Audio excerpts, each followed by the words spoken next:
Okay, Shalom Israel. Hope everybody is doing well today. Shout out Sword of Truth family, Kawakab in Guatemala. The brothers and sisters he's responsible for throughout the United States. Hope everybody's doing well today. Stream of Wisdom family, Shalom, what's going on with y'all? Zakia in Virginia, Quatazop in Houston, and Zion in Rochester, New York. Hope everybody is strong and thriving and productive. Heading after the Passover. Hope everybody's doing well. Before we go on to the topic of the class, I want to go to one verse. Let's do Jeremiah chapter 10 and 2. And I'm going there because of all of this solar eclipse hullabaloo. And everybody was stressing out and panicking and making much ado about nothing. And, I've heard people talking about CERN and all these science weirdos. They're going to be doing something on this day, and they're going to be opening portals and doing all kind of weird stuff. And you hear all kind of weird stuff on the internet. But the point is, regardless, people are trying to do witchcraft and negative, and people want to make the solar eclipse more than what it is. They want to make it spooky and signs of the apocalypse and all this stuff. The scripture tells you this about being caught up too much into these signs of heaven. Read that Jeremiah chapter 10, verse 2. Jeremiah chapter 10, verse 2.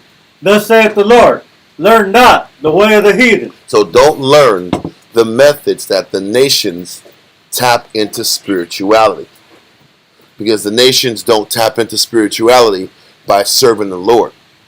They tap into spirituality by tapping into signs and stars and suns and moons and quasars and things of that nature. Read that. Read on. And be not dismayed at the signs of heaven. Don't be dismayed at the signs of heaven. A blood moon. I've been hit blood moons, solar eclipses, all type of things be wigging people out. And the problem is, a lot of times our people are very superstitious. We're superstitious. We're so caught up into these signs of heaven. A lot of our history is interwoven with making too much of the signs of heaven, because we've tapped in too much with how the nations have operated themselves for over the years. Read it from the top of it. Come on, Jeremiah 10 and 2. Thus saith the Lord, learn not the way of the heathen. And read it again. Thus saith the Lord, learn not the way of the heathen, and be not dismayed at the signs of heaven. Don't be dismayed at the signs of heaven. Whatever solar eclipse it was, it came, and guess what happened? It went. The end. We still have a relationship with the Most High that we have to work on. The end was coming before this solar eclipse happened. We was talking about Russia and how bad the war has been escalating before that. And by the way, it's still escalating. And listening online, you got France is talking really strong about going in, and now England is too.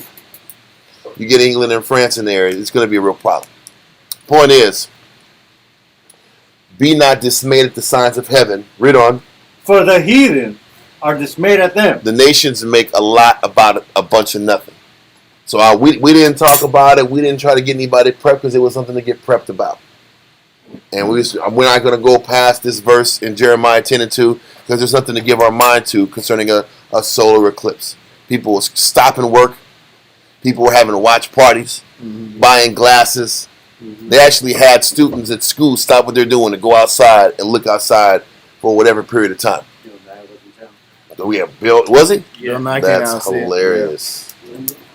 Yeah. Good luck to the people. A lot of religions, a lot of Christian, orientations, and they're considered to be the rapture. On Twitter, the word rapture was trending as it's the end of the world. Like when this eclipse comes, Christ is going to come down with his angels, and everybody's going to be saying that. And it just goes to show how disconnected the people are from the scriptures from the Most High. And they'll rather look at signs in the sky and the moon and the blood of the moon and all that stuff versus sitting reading scriptures and learning prophecies. Yeah. So with all that being said, don't make anything of it. It's nothing.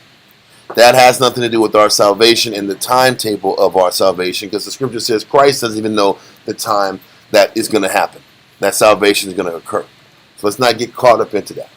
Y'all got it? We're clear? We're understanding? All right. Now, the title of the class that we're going to focus on tonight is titled, What Earns Us Physical Longevity in the work? What allows us to stay strong, potent, clear in the mind, and maintain our what does it take to maintain and build our vitality in the work with such demanding work? That is the question that people have been trying to answer for years, that people have a lot of opinions on, but we don't read the scriptures. I've heard over the many years, I'm talking about many years I've been doing this, you got to pace yourself in this work. You don't want to push yourself too much. You got to do this for the long haul. You got to use wisdom. Now we know wisdom really means prudence, which is a safe play. But I've been told, I've watched people that think it doesn't make sense to push yourself and exhaust yourself to the best of your ability every single day, because that's not wisdom. Because you got to preserve something for tomorrow. Preserve something for the next day. What's going to happen in 25 years when you burn out and you have nothing to give to the Most High? These are questions that you might not think about when you're 20. You might not think about when you're 26. But that thought wants to creep in when you're in your dirty 30s. When you're in your 30s, you start saying, damn, how long can I do this? How long can I keep this up? Should I slow down? Should I change my pace? And we're going to sit back here and read in the scriptures and see what the Bible says about the fear that the work that we do and the life that we commit ourselves to will break us down, and we'll have nothing to function and nobody to look after us and be there for us as we age. These are thoughts that a lot of men, as we continue in this work, ponder, stress, and overthink. How long can I do this? How long can I fight? How long can I be strong? How long can I live my life at this exhaustive pace? Okay. The first verse we're going to go into is Baruch chapter 3, verse 8 through 15. So Baruch chapter 3, verse 8 through 15. Come. Baruch chapter 3 and verse 8 reads, Behold, we are yet this day in our captivity, where thou hast scattered us for a reproach and a curse, and to be subject to a payment. It's not to a payment. It's and to be subject to payments. Come. Read that again. And to be subject to payment. So he says, this is Baruch talking after Babylon captured us, broke our entire infrastructure down, and sent us to Babylon. Now Baruch is like, we're subject to payments, we're broken down, we have nothing left. Our mighty nation is been brought down to nothing. Read on. According to all the iniquities of our fathers, which departed from the Lord our power. Hear, Israel, the commandments of life. Give ear to understand wisdom. So now Baruch is like, we fell. We made a gross mistake in where we're at in our life. Now it's time to start listening. Now it's time to start doing things the right way. Now it's time to start meditating on better ways to endure and get through our process of serving the Heavenly Father. Let's start trying to figure it out. Okay? This is the same thing that we have to think about being in our condition in America. Whether it's Baruch is sitting here in Babylon figuring out what the hell do we got to do to get out of this situation. Or if it's us in America trying to figure out what do we have to do to get out of our captivity and our condition in our life. This is the type of thinking that we have to go through to get to that point. Read on. Come, verse 10. How happeneth it, Israel, that thou art? How happeneth it? How did we get to this point? I don't think enough we meditate. We sit back here and we get so emotionally caught up into our highs and our lows, our ups and our downs. We don't take a strategic thought at what were the certain things that we were thinking, what was the mindset we had that eventually deteriorated our thinking to lead us to sin. Do we have the ability to take steps back, analyze, think, ponder on what we did wrong, how we got to the sin, what thinking got us to breaking down so we can make the adjustment long term. This is what Baruch is talking about. Read on. How happeneth it, Israel, that thou art in thy enemy's land, that thou art waxen old in a strange country, that thou art defiled with the dead, that thou art counted with them that go down into the grave? Thou hast forsaken the fountain of wisdom. So he says the reason we're down and we stay downtrodden is because we have forgotten the fountain of wisdom. I mean, there is a source that we have to continue to draw from if we want to stay strong, stay powered up, stay clear of mind, stay confident. Brothers have asked me, what do I got to do to stay confident, stay strong? What do I got to do to sit back here and maintain my zeal? What do I got to do to sit back and regain zeal? What do I got to do to sit back and get my head right? The answer is... And maintain a long-term downrange process of thinking. God. We take a process of thinking that's long-term and downrange when it comes to careers, when it comes to marriages, when it comes to even how you want to look physically on a physical level. We think downrange, I'm going to make sure I eat these types of macros, and I'm going to make sure I go to this gym. I make sure I chia seed. We're going to eat chia seeds. I'm going to start juicy. We're a long-term downrange thinker when it comes to things that are physically manipulated. Because Yep. I can manipulate, I can control it. If I can't control it, if I can't manipulate it, if I can't see it, now all of a sudden I don't know how long I can keep this pace. Yep. The pace, listen, the idea that I don't think I can keep working at this clip. I don't know. I'm not sure. Well, no, I'm not sure that I want to do it. That too. Because listen, I might tell myself Yeah. age, time, how long can I keep up this pace? How long can I have the energy for this? Yeah. But I'm really saying, how long do I want to do this? Because, and I'm going to say that because Yes. we might not understand that until we start reading these scriptures, but that's really what it is. Come on. But there is a fountain and a source of wisdom that gives us strength. We're going to read, that gives us longevity, And I recharge. that gives us vigor and vitality. Okay? Let's keep going. Come, verse 13. For if thou hadst walked in the way of the Most High, thou shouldest have dwelled in peace forever. If we would have stayed locked into the Most High, we would have always lived in peace. Yep. But because of it, we're subject to payments, debt, stress, problems everywhere we go. We're debt slaves. That's what being That's what in the nation captivity is. The nation's dead slave. But let's continue. Learn where is wisdom, where is strength, where is understanding, that thou mayest know also where is length of days. You want to know about length of days, extension of life, longevity of life, quality of life? It's about tapping into that fountain of wisdom. There is a source that you can tap into that will give you length of days. And this is a fact. Now listen, we're going to go into a topic maybe, well, if we have time, we'll gloss over it. It's a difference, because this is coming from the guy who had a jacked up back a couple months ago and couldn't do shit, right? There's a difference between a thorn in the flesh and longevity and vitality. These are two different things. Having a thorn in the flesh, how the Most High keeps us humble and keeps us connected. Paul had that thorn in the flesh. Having a thorn in the flesh is one thing, but the Most High giving us the extra energy and vitality and life force to do His work is another.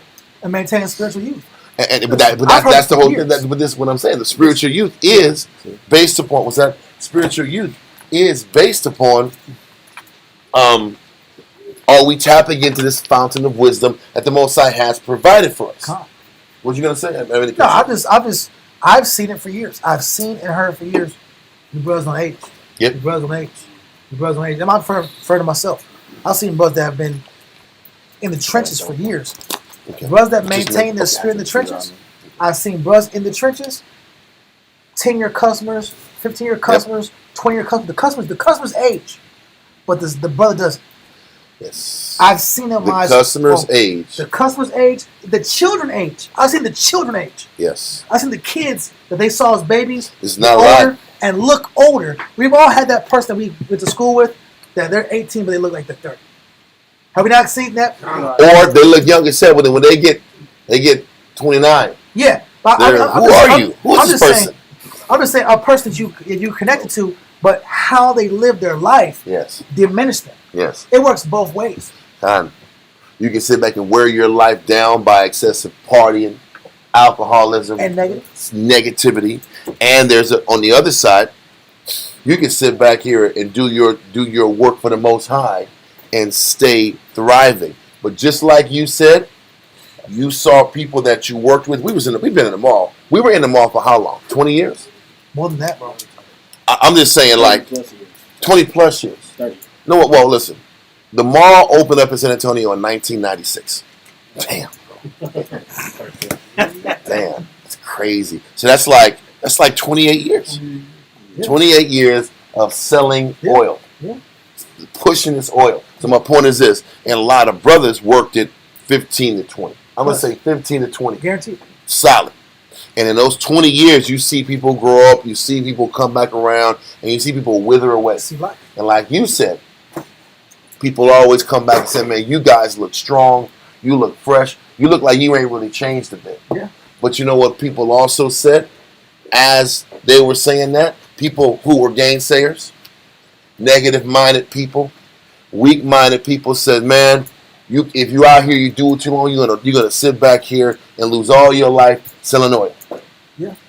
You're gonna wither away doing this. They projected their fears onto younger men Yep. and the men that were already they were in the trenches. Kind of. They projected their doubts. But it has to be prepared and aware for is who's going to project their weakness into you and have you adopt their weakness. That's what happens when you're around spirits that have fear.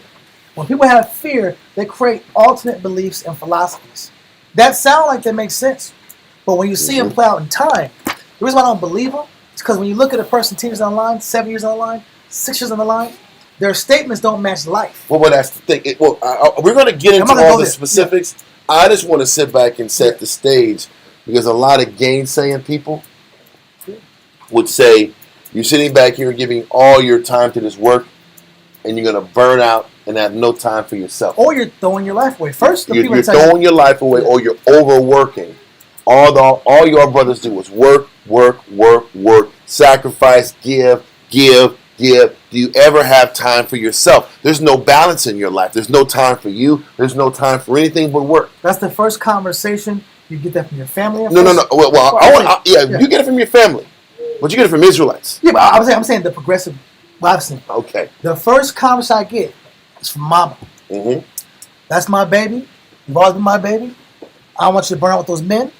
You know, I love you. I care about you. And I don't want you to be abused and used. And I don't want you, all you do is this. Then, all you do is work. I never see my baby. All you do is with the organization all day long. You're with these people all the time. All you do is work. We can't go on vacation. ABCFG.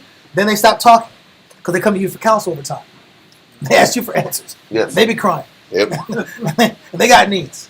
They need correction. And then they say you're working. You're just you're throwing your life away. You're wearing yourself out. All you do is work. How are you going to sit back here and your body's going to break down on you? Yeah. All you do is work. How can you last with this pace? Then the next phase of that is people that you knew from your past life when you were Jake. Because now you're Israel. You got a Hebrew name. You look different. Then Jake pop up out of nowhere. Somebody you with a gym class with, school with. Hey, man, these guys, man, but we miss you.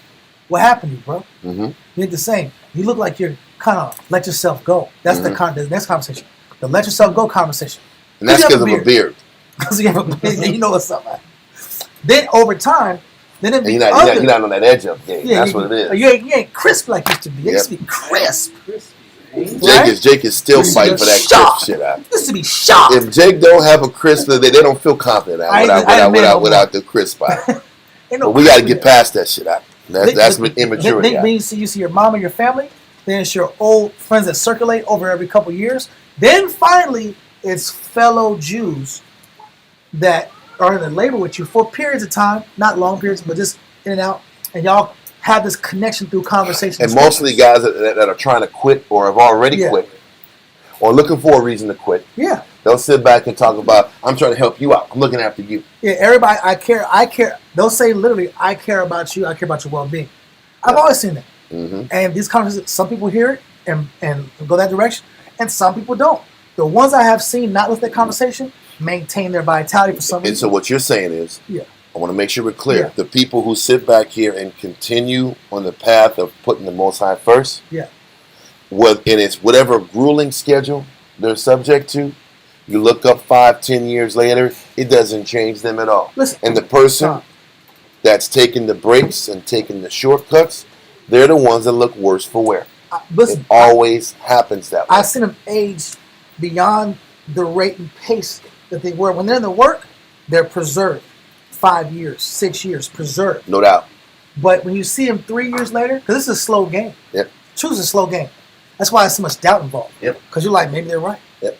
But you look up, they got everything about them is Hebrew, quote unquote, but their whole vitality, their energy, It's drained and their zapped. family life, everything they're connected to is diminishing. Yep. At first, the first couple years, their finances do well. After that, the financial chase diminishes because they don't have a reason to do it anymore. Money's when you're in the truth and you're broke, money is a good reason to motivate you for 2-3 years. But after that, you get that money. You want your time, you want your freedom. You still want your you time. The same demon we have in the truth. I want peace. I want peace of mind. I want me time. Mm-hmm. You go in the world and it's the same complaint. You have the same complaint in the world that you had in the But truth. when people make that decision to go out in the world, they have disconnected themselves from that fountain of wisdom, Yeah. that source that keeps them potent, that source that feeds that vitality that the Most High is constantly willing to give. And they I've seen, worry I've seen themselves. people, what do you call it? I want to say they baby injuries, they baby issues with themselves, Yeah. and they use these physical Malady. issues as reason why I got to stop the work. Yeah. But then they go stop the work and they get sicker when they stop the work. Exactly. They say I got to stop the work because I'm getting sick and I got to protect my body. But you leave and you get more sick Twice as sick. in consciousness of trying to protect your body. Exactly. And that's the facts. Now, what we're going to do is go in the scriptures to prove it. Because for years, we have seen that in experience. But we haven't had the time from grind and dedication to really take the time in the book to prove it. And today we're going to prove it. First verse we're going to go into. Yes, Are these examples of a thorn in your flesh? that's later. The thorn in the flesh is just little things that We all got keep you on your toes. But that little physical battles you face is different than having the capacity every day to establish the output necessary to accommodate the body. Those are two different things. So the first verse we're going to go to is Deuteronomy chapter 8, verse 1 through 4. So once again, what we've explained for the first 15, 20 minutes is just hands-on experience that we have given ourselves to over 30 years in the game. This is experience, life experience talking. We're going to sit back here and do our best to match life experience and give as much scripture to back this position as possible. Read Deuteronomy 8, verse 1 through 4.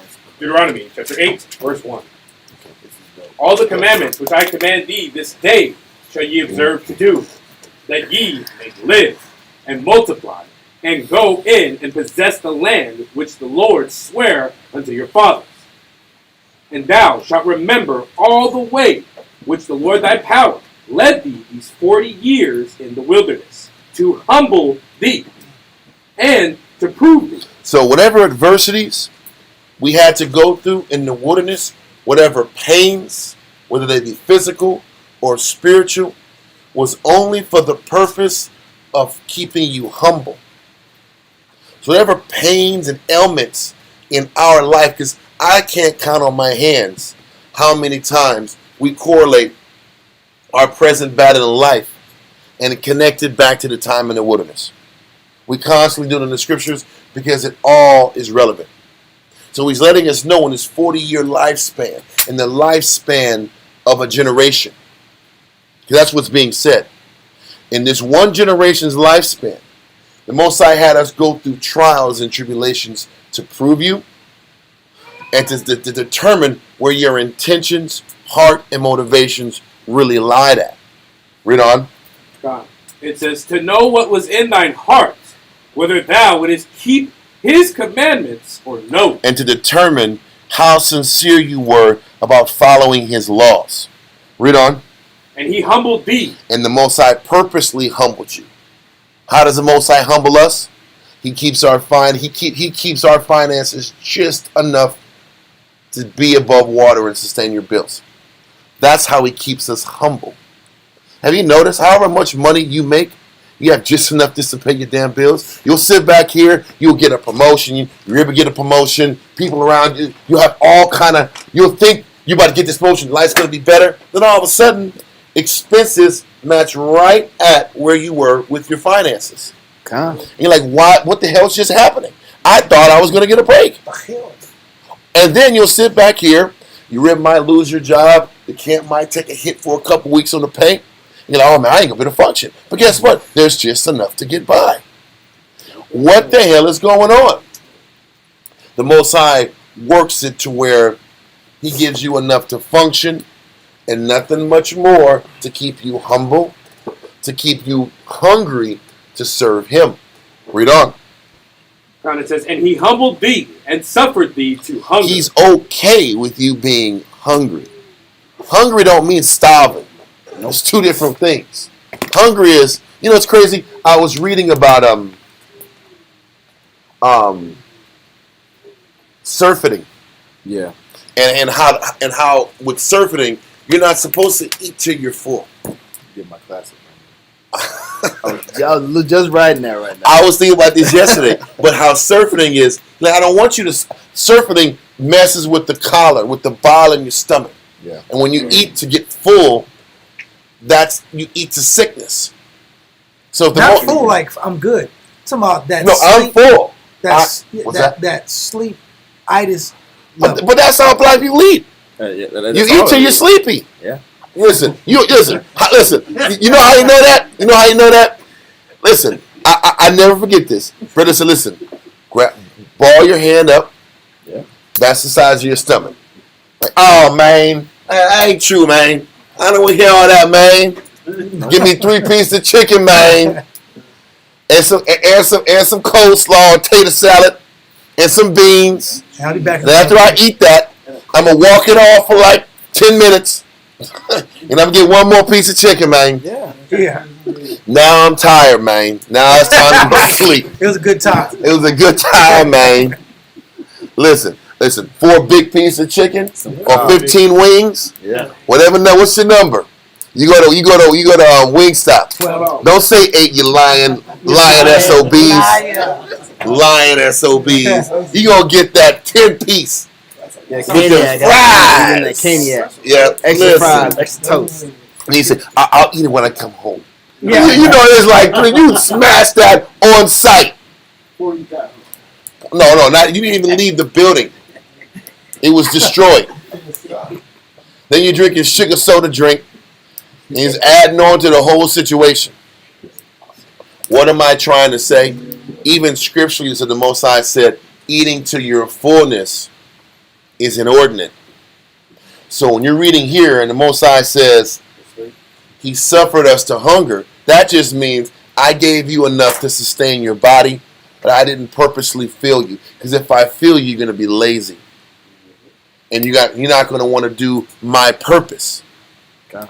Because now you're insatiable. What? And you're going to be going from one sensation to the other. And you're not going to be given to what my will is. So, let's continue. That just helps us explain what he means he suffered us to hunger. He gave us enough to function and not get comfortable.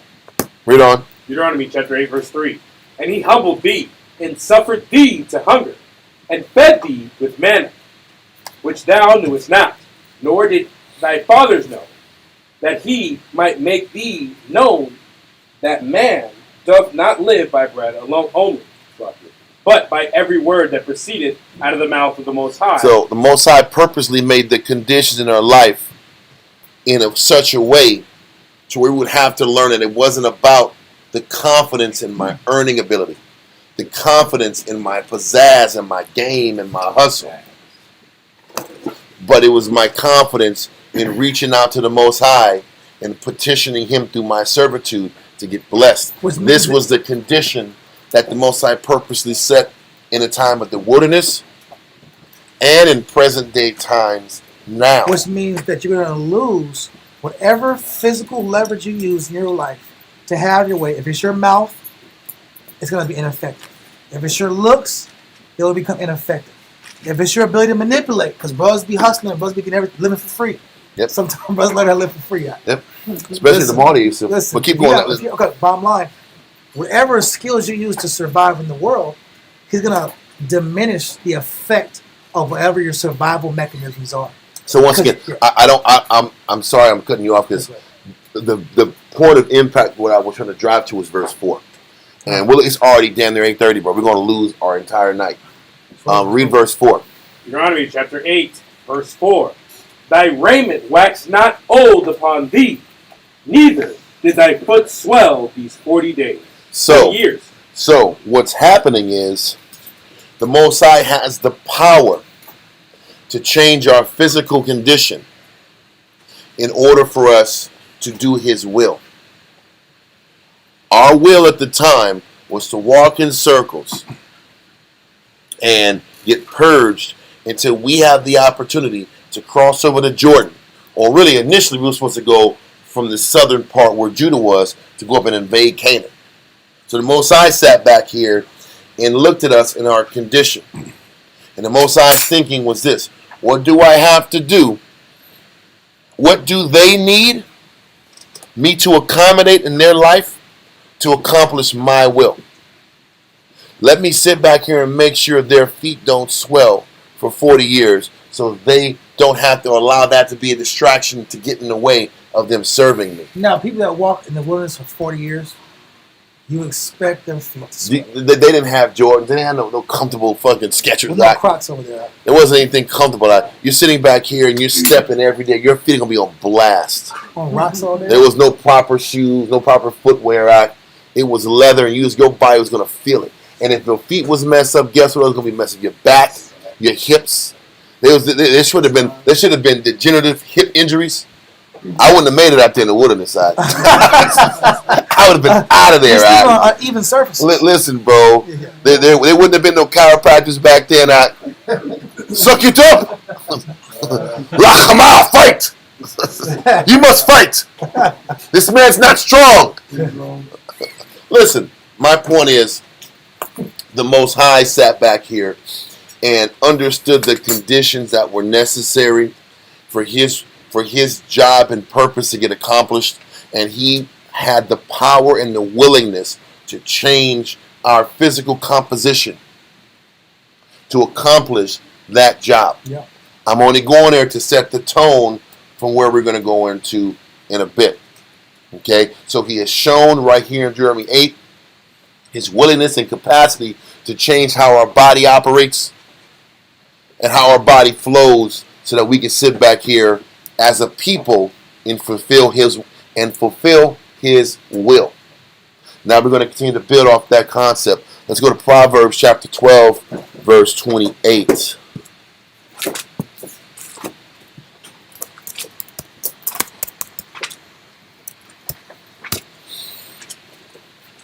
Proverbs chapter 12, verse 28. I'm going to get it. So get to that. Hold on a second. Proverbs 12 and 28. Let's read that, sir. Proverbs 12 and 28. In the way of righteousness is life, and in the pathway thereof there is no death. So what he's saying is, if we learn from that fountain, the word fountain of wisdom was used in Baruch. Now we're looking at the way of the righteous, and in the pathway. Most High is like there is ways to alleviate. We know there's something about a spiritual death. All men die. But as we're going to keep reading, we're going to set the tone about the righteous way is where you gain preservation. Most High preserves you and preserves you because of your commitment to Him. But I've been around so many people over the years, people think preservation is coasting. Preservation isn't giving your life all the way to the brothers.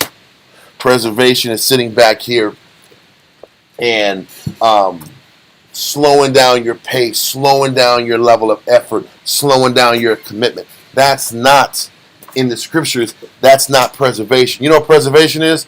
Don't be out the club drinking. That's preservation. Don't be running the streets. That's preservation.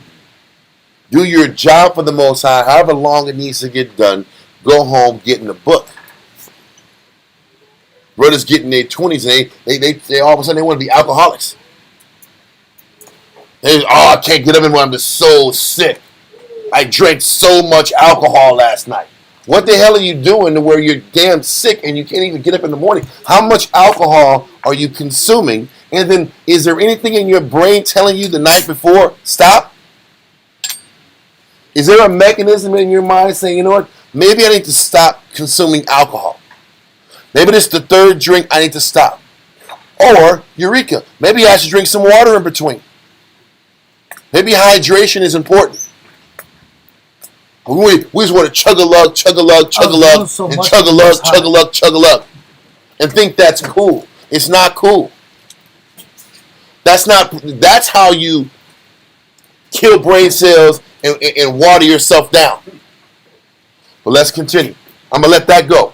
Slakia. You pick your organs up. Exactly. Let's go to Exodus, though. Exodus chapter 18 and verse 13 through 26. Now, once again, the scripture said in Proverbs 12 that righteousness is the key to life. That was what the verse said. Righteousness is the key to life. And what we're going to do is kind of start talking about Moses, right? We're going to talk about Moses and what he had to experience and the level of righteousness he had to perform for his people. Okay? Exodus chapter 18, verse 13. Exodus chapter 18, verses 13 through 26. Verse 13. And it came to pass on the morrow that Moses sat to judge the people, and the people stood by Moses from the morning until the evening. So listen, he had to sit here and deal with problems from the time the sun went up and to the time the sun went down. How many people do you think he went through in a day with giving answers? I'll almost say, multiple hundreds. Families and people, the amount of strain that is. The level of effort and responsibility that was. To be responsible for that many people's problems was, I can't even fathom how a person can do that. I look at, we've taken days, we'll take a whole day. And we're going to counsel the brothers from like 9 a.m. until. We'll finish up at like, we've gone from 9 a.m. to like 7 p.m. We're like, man, that's a hell of a day. He's dealing with this every day. Person after person after person after person after person. Now let's keep going. Verse 14. And when Moses' father-in-law saw all that he did to the people, he said, What is this thing that thou doest to the people? Why sittest thou thyself alone, and all the people standing by thee from morning unto evening? So was the question, why are you burning yourself out? You're doing too much? Or why are you doing it alone? Why don't you use more people to get this job done? But listen, for anybody who has ever delegated any damn thing, just because you have 10 people or 20 people to do a job, does it make your job any easier? It doesn't make your job, it actually makes your job harder. Because you got to make sure what the hell they said made sense. So now, if Moses is sitting back here and has to delegate all this responsibility, it's easier for me to just pop off top of my head the answer than versus checking the intentions of all these guys and double checking their bogus angles, double checking their bogus counsels, teaching all these men how to be counselors? How hard do you think that is? Proper judgment. How hard does it take to build a guy to be a proper officer in general in these days? So I'm saying is, Jethro, which was his father-in-law, isn't sitting back here and saying, listen, you're working too hard, chill out. He's like, create a system that eventually over time, you won't be the only person having to do all the work. But if you understand what delegation is, so what a carnal person would think, a carnal person reading this would say, yeah, just get somebody else in order and do it so you can relax. But anybody who gets things done knows that's not how things are. If you're half your weight of a leader, you know you got to check behind the work to make sure the work was done right. Do you not have to do that? Or guess what? You're going to get janky ass work below you. So it's just as much work. Double checking. It's double the work, double checking somebody else's work, than you doing it. Or maybe I'm being a little bit too overboard. I'm not. So read verse 14. Verse 14 again. And when Moses' father-in-law saw all that he did to the people, he said, what is this thing that thou doest to the people? Why sittest thou thyself alone, and all the people stand by thee from morning unto evening? And Moses said unto his father-in-law, because the people come unto me to inquire of the Most High. So Moses is like, I have a responsibility to figure out and get their problems together. I got to go to the Most High, pray, ask, request, or most of the time it's common sense stuff. Read on. Verse 16. When they have a matter, they come unto me, and I judge between one and another, and I do make them know the statutes of the Most High and his laws. Verse 17. And Moses' father-in-law said unto him, the thing that thou doest is not good. Thou wilt surely wear away, both thou and this people that is with thee. For this thing is too heavy for thee. Thou art not able to perform it thyself alone. Alone. It was about you can't do it alone. But the work still got to get done. And the work is taxing whether you're alone doing it or it's taxing when you delegate. It's going to be taxing. It's going to be exhausting. Read on. Verse 19. Maybe not as physically burdensome, But mentally, it's but taxing. more mentally burdensome and taxing. I can tell you that for sure. Read on. Verse 19. Hearken now unto my voice. I will give thee counsel. And the Most High shall be with thee. Be thou for the people to the Most Highward, that thou mayest bring the cause unto the Most High. The causes unto the Most High. Verse 20. So he still has to be the intermediary God. and deal with the real issues. He's delegating the lighter issues. But he still has to train these people on how to deal with these light issues. Read on. Verse 20. And thou shalt teach them ordinances and laws, and thou shalt show them the way wherein they must walk, and the work that they must do. Read on. Moreover, thou shalt provide out of all the people able men, such as fear the Most High, men of truth, hating covetousness, and place such over them to be rulers of thousands, and rulers of hundreds, rulers of 50s, and rulers of 10s. Read on. And let them judge the people at all seasons. And it shall be that every great matter they shall bring unto thee, but every small matter they shall judge. So that it be easier for thyself. And they shall hear the burden with thee. They shall bear the burden with thee. Verse 23. Thou shalt do this thing, and the Most High command thee so, then thou shalt be able to endure. So it's still about getting the work done, and this work is still painstaking and long and arduous. And he was 80 years old when he was doing this. he was still an 80-year-old man with this burden on his shoulders. This responsibility on his shoulders. Read on. God, end of verse 22. You got to hurry up. So shall it be easier for thyself, and they shall bear the burden with thee. Yes, let's keep going. If thou shalt do this thing, the Most No, High give me verse commanded. 24. We read that. Let's keep going. God. So Moses hearkened to the voice of his father-in-law and did all that he had said. And Moses chose able men out of all Israel and made them heads over the people, rulers of thousands, rulers of hundreds, rulers of 50s, and rulers of 10s. Yep. And they judged the people all that season. The hard causes they brought unto Moses, but every small matter they judged themselves. And Moses led his father-in-law, and Moses let his father-in-law depart, and he went his way into his own land. Okay. Now we're going to do so. At 80 years old, he was sitting back here and dealing with all the responsibility of the entire nation. He divvied up the work, but the work was still night to day. He didn't say that with this reallocation of responsibility, he didn't work from night, from morning till night. That responsibility was still heavy on him. Okay? Go to Romans 15, verse 1 through 3.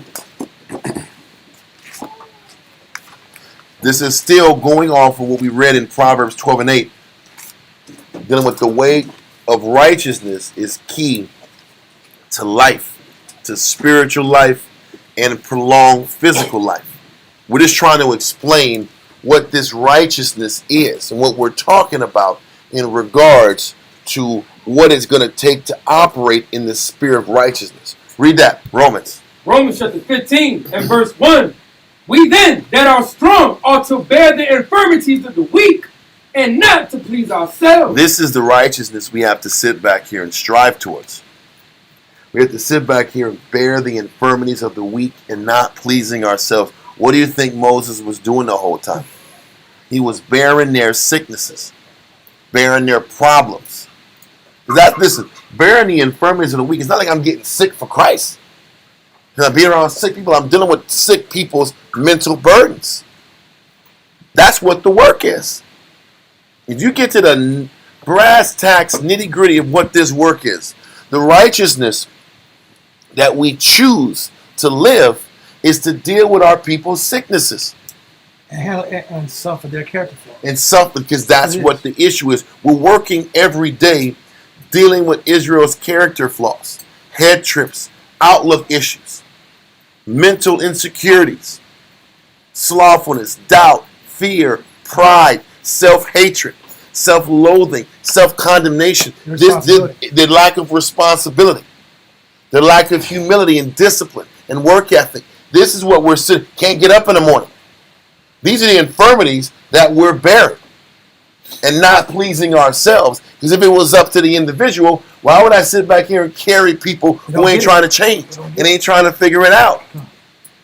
This is what the work of righteousness is. Read verse 2. Verse 2. Let every one of us please his neighbor for his good to edification. Listen, when you really understand what this is about, everything you learn, everything you experience in your life, you're supposed to share it and give it for another person's edification. That's wrong. This is about pleasing another neighbor. It's about pleasing your neighbor. Your neighbor needs to be counseled about their conduct. Your neighbor needs patience. Your neighbor needs mercy. This is what Moses was doing. And this righteous work is what the Most High was looking at before he blessed Moses. We're going to read about what the Most High rewarded Moses with, on top of a great many other things, because of this. I went through all that long, drawn-out reading in Exodus 18. And we're in Romans 15. We went through all that to paint the proper picture as to why Moses was rewarded with what he was about to be rewarded with. We're about to go into it. Give me verse 2 and 3 again. Romans chapter 15 and verse 2. Let every one of us please his neighbor for his good to edification. Mm-hmm. For even Yahushua pleased not himself. It was never about pleasing yourself. It was about sitting back here and being what the weaker person needs. Being what the body needs. What does the body need me to be? How can I be strong for somebody who's not strong? That is an aspect of that fountain of wisdom we need to tap into for prolonged life. We're going to explain, it's going to open up a little bit more as we continue. But making it not about you and making your life revolving around the sick and bearing others' infirmities is what this has always been about. Christ taught it, but hell, people don't understand Moses lived it. David lived it. All the greats did it. They had the same template. Did you finish verse 3? Wow. Read verse 3 again. Verse 3. For even Yahushua pleased not himself, but as it is written, the reproaches of them that reproached thee fell on me. Now listen, I want to go to one verse real quick in Psalms chapter 69, verse 7 through 9. Then we'll see about where you want to. Did you want to blend yours before that, Deuteronomy 34, or after? We can do it. I want it after because I want to drive that point. Then we can go into that. So give me Psalms chapter 69. Read that Romans 15 and 3, the last part, the reproaches of them. Verse 3. Also, peek at this verse. Verse. Yes. It says, the reproaches of them that reproached thee fell on me. What is this saying? Christ is saying all of your reproaches and all the issues that the people that you teach end up falling on who? You. And just like Christ had to go through it, you got to go through the same thing. No, I get what you're saying. But yet, all the reproaches of the people fell on Christ. But when you start teaching and being responsible for your own people, guess who has to feel the reproach and the anger and the angst of everybody around you? You got to feel that hatred. You got to feel that bitterness and that sickness from the people around you. He that despiseth not man but the Most High. But who really is physically feeling it? You're feeling it. You're feeling the reproaches and the sicknesses of your people. Give me Psalm 69, verse 7 through 9. Psalm 69, verse 7. Because for thy sake I have borne reproach.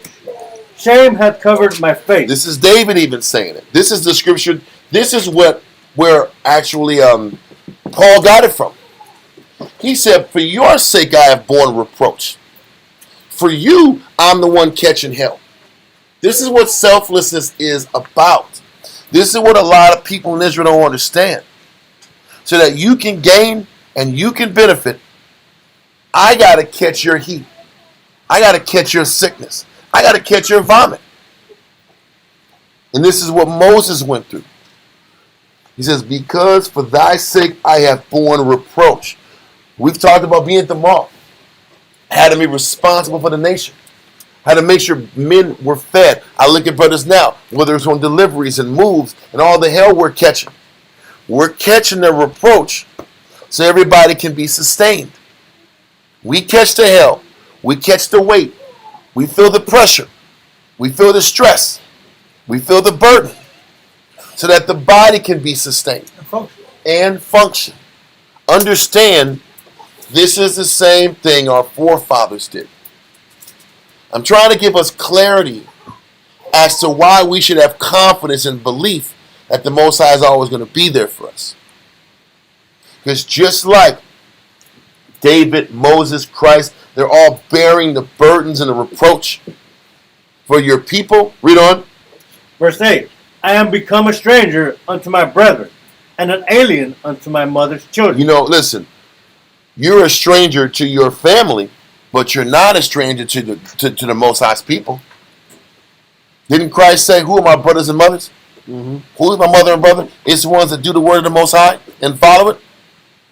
He says, I'm a stranger unto my brethren and an alien unto my mother's children.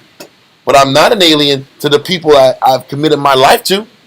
You're known very My well. household loses, but the body don't lose. Huh. Right? Huh. Read on. Verse 9. For the zeal of thine house hath eaten me up, and the reproaches of them that reproach thee are falling upon me. I've taken the response. When I say I'm talking about we. When we take on this responsibility, we take on this work, we start taking on all the pressure and weakness and the sickness of our extended family. Which means that their problems Become your problem. become your problem. Because we can't grow as a body until each and every one of our issues get worked on. That's what this means.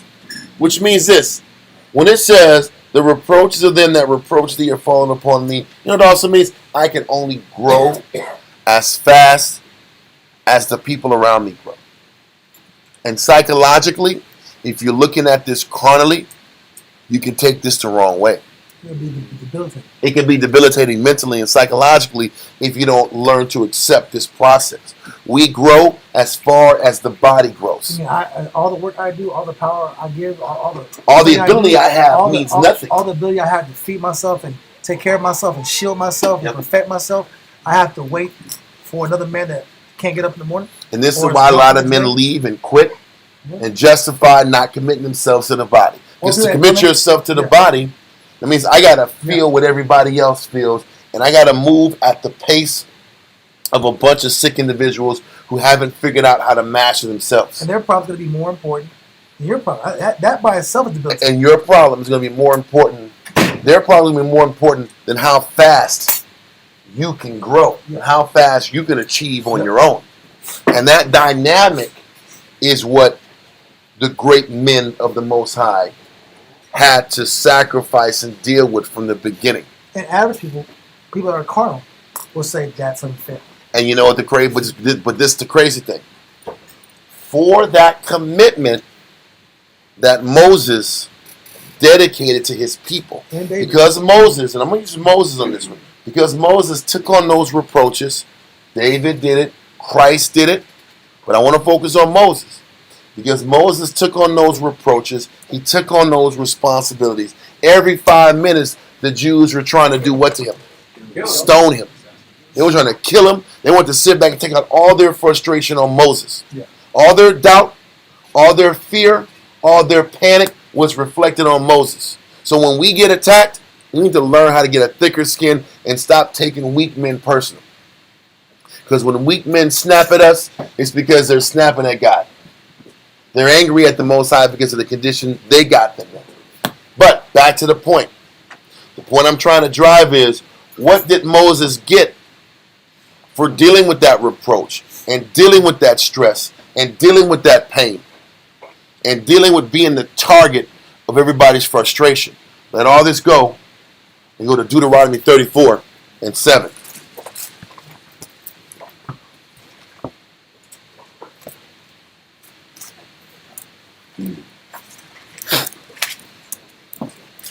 Who's got it? 34:7. Deuteronomy 34 and 7. Come. Deuteronomy chapter 34 and verse 7 reads, and Moses was 120 years old when he died. That means he sat back here and dealt with this attacking and fighting and reproaching for 40 plus years. And don't forget, even before that, what situation forced Moses to rescind his power at the top of the Egyptian hierarchy? Seeing his brother get killed, and he killed the person that was hurting his brother. He's on the run. And but the reason he's on the run is because his own people snitched on him, and they knew the word was going to get out that Moses did it. If his people had his back, and nobody would have snitched, he wouldn't have had to feel the need to leave. But when that guy sat back here and threw a dart at him, he was like, well, they gonna snitch. Like, I got to get out of here. Yeah. That's the point. So now, think about this. So now I lost my position in the kingdom because a snitch Jew wanted to sit back here and act like I wasn't the boss of him. So think about this. His whole life, he was suffering reproach and hatred and attacks, and he was the object of infamy for his own people. And for 40 plus years, he had to deal with that reproach. But what was the reward of it? Now we also know that he died not because he physically couldn't die. that he was of age to die, it was because he lost his patience at one time. He lost his meekness at one time, right? Because he got angry at the people. But the point of what I'm trying to say is he died at 120 years old, right? Read verse 7. Read the rest of it. Come. Deuteronomy chapter 34 and verse 7 reads, And Moses was 120 years old when he died. His eye was not dim. He didn't lose his sight at 120 years old. You would think. He had pure functioning 20/20 vision at 120 years old. Read on. His eye was not dim, nor his natural force abated. This guy was 120 years old and could operate like a 40-year-old man. He was still strong and potent, like he just got into the wilderness 40 years ago. This guy was potent. Who gave him that though? The Most High gave him. When it says his natural force was not abated, natural force means vigor. Vigor means active strength of the body or the mind. He didn't lose any of his physical strength. But think about this. He didn't lose his physical strength. Guys, he didn't lose his physical strength, but he was constantly being overworked. Would it be an overboard statement to say that Moses was overworked? He was overstressed. He was maxed out. On the outside, hell yeah, well, you can say that. Moses worked too hard. He had too much responsibility. He was grinding. He didn't have enough help. All the pressure was on him. All the responsibility was on him. How was he able to sit back here and do it? It was unfair. His burden was unfair. But the key was it wasn't unfair for Moses in his eyes. He wasn't angry at it. And because he accepted his condition and he gave willingly to his people and took the reproaches and the blows willingly, the Most High granted him with extended vitality, extended physical strength to endure what he needed to do for the Most High. The lesson in this story is, as long as we want to serve the Most High, as long as our desires are pure and our intentions are pure to deal with the reproach and the stress and the targeting, the negative targeting that we face, and as long as we're willing to face that exhaustion and that tiredness, Most High will always give us enough to get to the next day. The only time things start getting out of whack is when we start getting negative and we start not wanting to do it. Then all of a sudden the bone's going to start aching quicker. Then the arthritis is going to kick in. Then the knee pain is going to start kicking in. Then the back pain is going to start kicking into where you can't do your job anymore. It's impossible to get past yourself. What you got to understand is Most High will give you the necessary, what you need necessarily to get through your day and to continue to do your job for the Most High, as long as you want to do your job for the Most High. And now we've talked about over time, men who don't want to do their job for the Most High, they're the ones who start breaking down physically. They're the ones that break down more or quicker than us. The ones who want to be here. The ones who want to commit. So we can't get caught up into age and I can't do it anymore and I don't have enough in the tank to do it. That's not true. And it's fear-based. We're going to go into that. It's all fear-based. So, read verse 7 again. Come. And Moses was 120 years old when he died. His eye was not dim, nor his natural force abated. His natural force, his natural vigor, his natural strength didn't get weak. Mosai, only reason he died because the Mosai said you can't go over and cross over and see Canaan. You can't cross Jordan because of your sin, because of that mistake. But if it wasn't for that mistake, he would have gave the Mosai all the energy and vitality he needed to get over and cross over and finish the job. Yes? So it's safe to say he would, if it weren't for what you just said, the Most High shortening it or cutting it short, he would have. He was ready to go. He would would still live a lot longer. Yes. Even at 120, you could went to 180. Yes, as long as the Most High wanted him to do it. Because the thing is, how long does the Most High want me to do my job? Yeah. It's two things. How long do I want to do my job?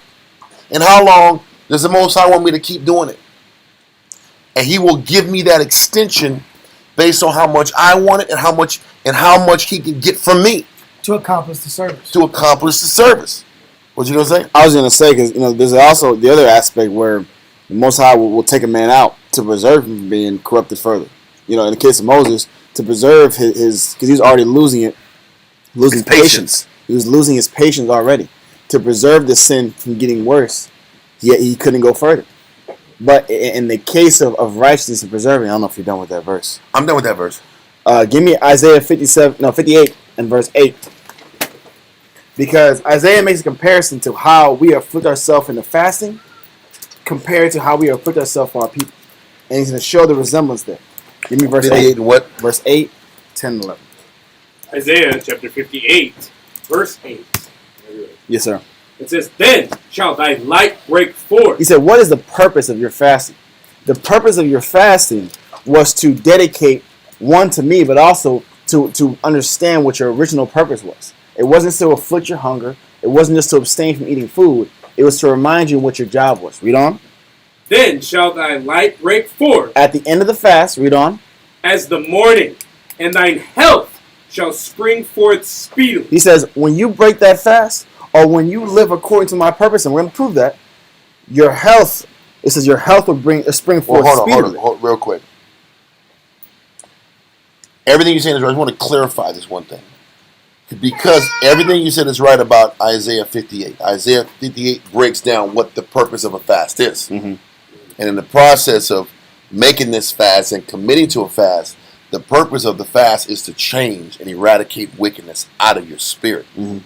So when you're done with the fast, it's also you're done with eliminating certain negative aspects out of you. Okay.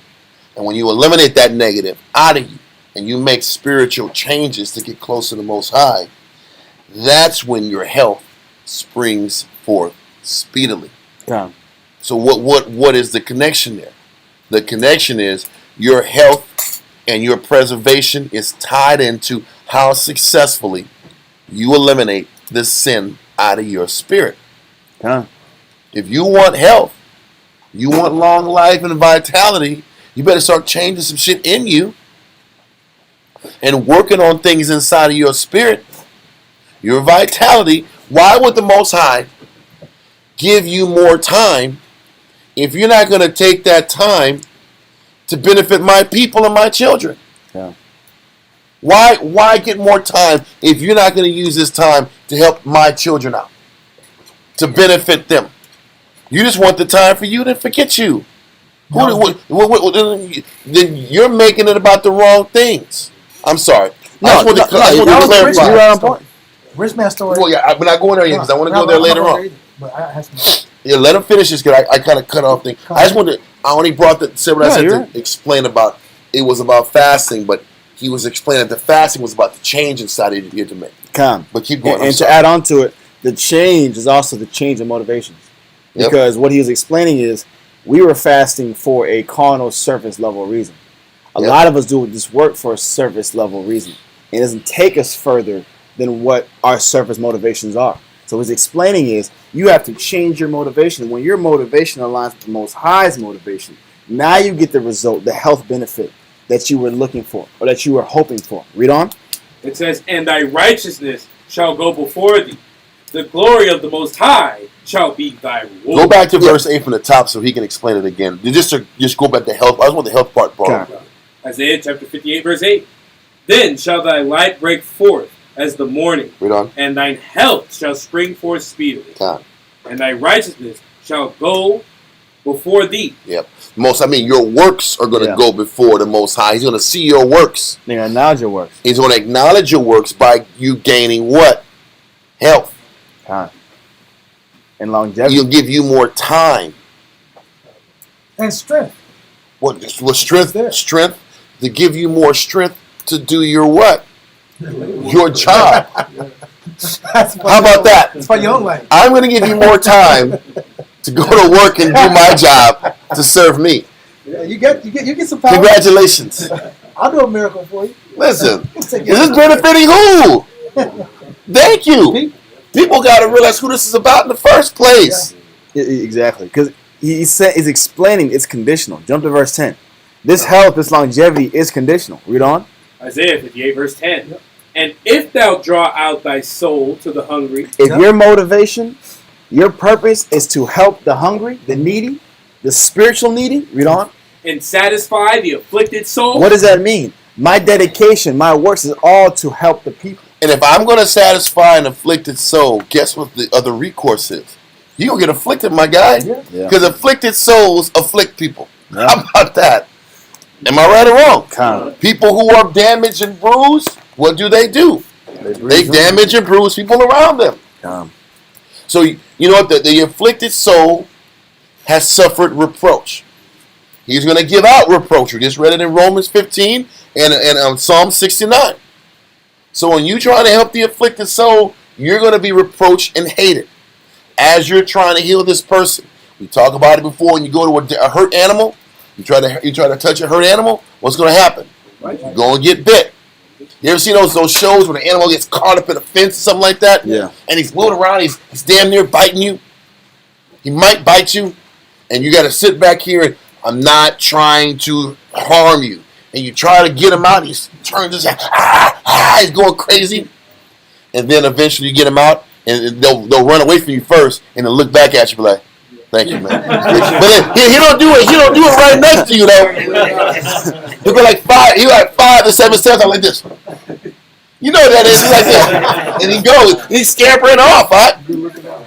But that's all they're going to give you. But what am I trying to explain? That's what dealing with the afflicted soul is. You're going to get damaged while you're trying to heal them. And if you're okay with that deal, read on. It says, then shall thy light rise in obscurity. This is how you have spotless works. This is how you actually show the Most High I'm walking in light. The obscurity is the darkness. It's the negative side of you. The motivation that wasn't about the people. The motivation that wasn't about the service or your occupation and your service and your helping to the needy.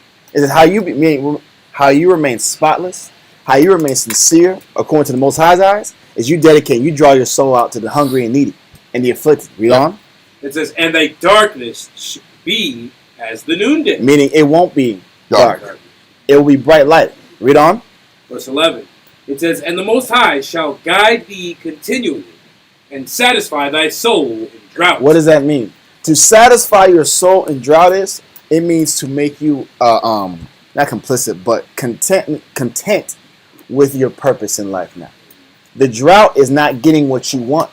It says when you make your life after satisfying the hungry and the afflicted, you'll now find a content purpose in your life versus always wanting for something, always desiring for something else. That is the drought. A lot of us come to this with drought, not getting or not knowing what we want in this life. But you made your motivation lined up with the Most High's motivation. So now you'll have that content feeling. Now you'll have that fulfillingness of knowing what you're doing and why you're doing it. Read on. It says, and make fat thy bones. And the Most High would literally strengthen your structure, your physical, carnal structure. Your constitution, huh? Kana.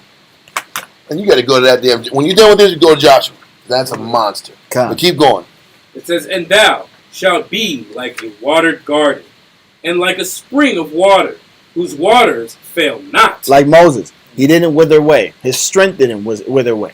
We're about to go in Joshua, another man that the Most High preserved and kept strong because he was following after the Most High's purpose from the beginning and the end. Let that go in that Joshua 14. Yeah. Real quick, Yes, sir. the last word in verse 8, I know that's not a typo. Is that like the Reward. That's a real word. Like the perpetual or continual aspect of it, like the over and over, like the fountain? Well, Go I heard on. it was back. No. I have a verse that can explain that. Let's keep going. Okay. Let's keep going. I will give you that answer. Yes, but yeah, the reward was that you were having your six protected, like Esau says in their military.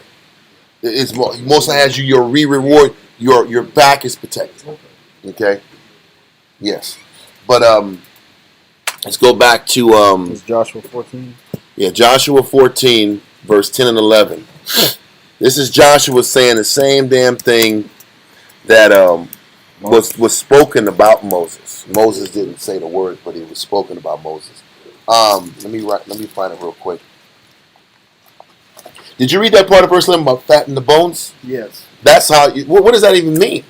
The marrow is the strength of your bones. To maintain the vitality. He fattens your vitality. This is the catch. The punchline, y'all, is this: the more work you give the Most High, the longer He gives you time to do more work for Him. That's the catch. That's the secret. Everybody is so afraid about pushing too hard and giving too much and giving too much. Those are the ones most like if you're afraid about giving too much to my people, then why I got you breathing still? Yeah. Then let me sit back and cut you short then. You're so concerned about gauging out your time and spacing out your time. Let me cut it short then. You want to sit back here and because what you're saying is I want to shortchange God. Yeah. You want to shortchange God, and you're going to shortchange your time. You're going to subtract like a dime off your time. You want to shortchange me? I'm going to shortchange you. People don't understand how to think spiritual. Brothers talk and they talk wise because they got a couple Bible verses, but don't know really what commitment is and dedication, how it looks, how it feels. When the scripture says you can never go far enough, the Bible really means that. You can never go far enough. If you push yourself for the right reason in this work for your people, you will get extension of time. You will get extension of your body being sustained. If you're doing it for the right reasons. Joshua 14. Joshua chapter 14, verse 10. And now, behold, the Lord hath kept me alive, as he said, these 45 years, even since the Lord spake this word unto Moses, while the children of Israel wandered in the wilderness. And now, lo, I am this day 85 years old. I'm 85, man. He kept me going all the way around in this wilderness for 40 years. Now I'm 85 years old. Read on. As yet I am as strong this day as I was in the day that Moses sent me. He's like, man, the day that Moses sent me out to spy on Canaan, that was like 2 years in. Don't forget that. That was like 2 years in. You should make a look at once we crossed over the river Nile or the Red Sea. I'm sorry, we crossed the Red Sea. It was like 2 years in before Joshua and Caleb did that spy mission. So pretty much, he said, I was as potent. I'm as potent now at 85 as I was when I was there at 25. That's the truth. Because the Most High used him for a purpose. His service. His service. This is what we have to understand. This is why you study. Well, why do I have to study and read books so much? Israel be asking that question. Why do I got to read books? Why I got to study? Why does all this stuff matter? Well, shit, the more you learn, the more you can give. The more you give, the more you can be used. The more you can be used, the longer you can live. The more things I can build on and add on to my spirit, the more I can be used by the Most High to get more done. Isn't that what you want to do? I guess not. Nobody said anything. No, thank you. I pass. I am A-OK the way I am. Damn. I don't get the card on the one. Oh! I get some damn He-Man. Oh! I don't get that. I didn't get nothing. He was like, it's kind of weird saying like if you're not doing the work you're saying you don't want to like that. It just made me think like that. We're used to it. Nah, son. No, you can't cut. Nah, son. Yes, son. could you expound a little bit on that, on the end of verse 9 when it says, he holy, thought the Most High? That's why it's like extended, like with that holy It was about his. What complete verse 9? life. at the end of verse 9. Whole meaning complete. In the verse 9 of this chapter? 14. Are you reading up? Okay, yeah. So, Yeah. yeah, read it. You might as well say, can we go to read verse 9? So you have to say. Can you? It can ridiculously die. Yeah, read that. Read verse 9 also. Joshua chapter 14, verse 9. And Moses sware on that day, saying, surely the land whereon thy feet have trodden shall be thine inheritance, and thy children's forever, because thou hast wholly followed the Lord your power. Well, that's the thing. Holy means with your intentions, with your energy, with your effort, with all your soul. Because remember, Deuteronomy chapter 8, the Most High says, all of these afflictions I put you through to see where your heart is at. To see if you really want to serve me. Through all of the afflictions, all of the losses, all of the sacrifices, all of the ups and downs and the highs and lows, Joshua proved that there was no other place on earth that he wanted to be than to defend his people and deal with the ups and downs and the reproaches of his people. And the Most High, what's the terminology? It says the no. The jury's out on all of us. Verdict. No, the jury. Oh. Is it a verdict or jury? Maybe it's a verdict. Yeah, Okay. that's the word. I thought it's the jury out or the verdict's out. No, verdict. It's verdict. So that's the result. That's But the verdict. but the result isn't out yet. I guess the Most High is trying to find out, where do you want to be? Okay. I said the wrong word, and now we're going into a different dimension right now. So there we go. See, there we go. What am I trying to say? Let's corral it back together. Stop. Let's corral it back together. There's a point I'm trying to bring out. You just brought out about Joshua wholly followed the Most High. Because out of all the challenges and the testing and the humbling process, Joshua proved that there was no other place on earth that he wanted to be. We're in our own personal wilderness. And the Most High is trying to determine, is there any place else you would rather be than here? And he can determine that by how you react during adversity. Okay. During adversity, during suffering, during the ups and downs. Okay, it was Joshua and Caleb. I'll come Right. back real quick. Okay. Slow. Deuteronomy 6:5-7. He's cutting. Call it quick. Got it? Chapter 6, verse 5. Deuteronomy. Deuteronomy 6:5. Uh-huh. On the concept of holy. The word holy means complete. Completely. Entirely. Read. God, Deuteronomy chapter 6, verse 5. Uh-huh.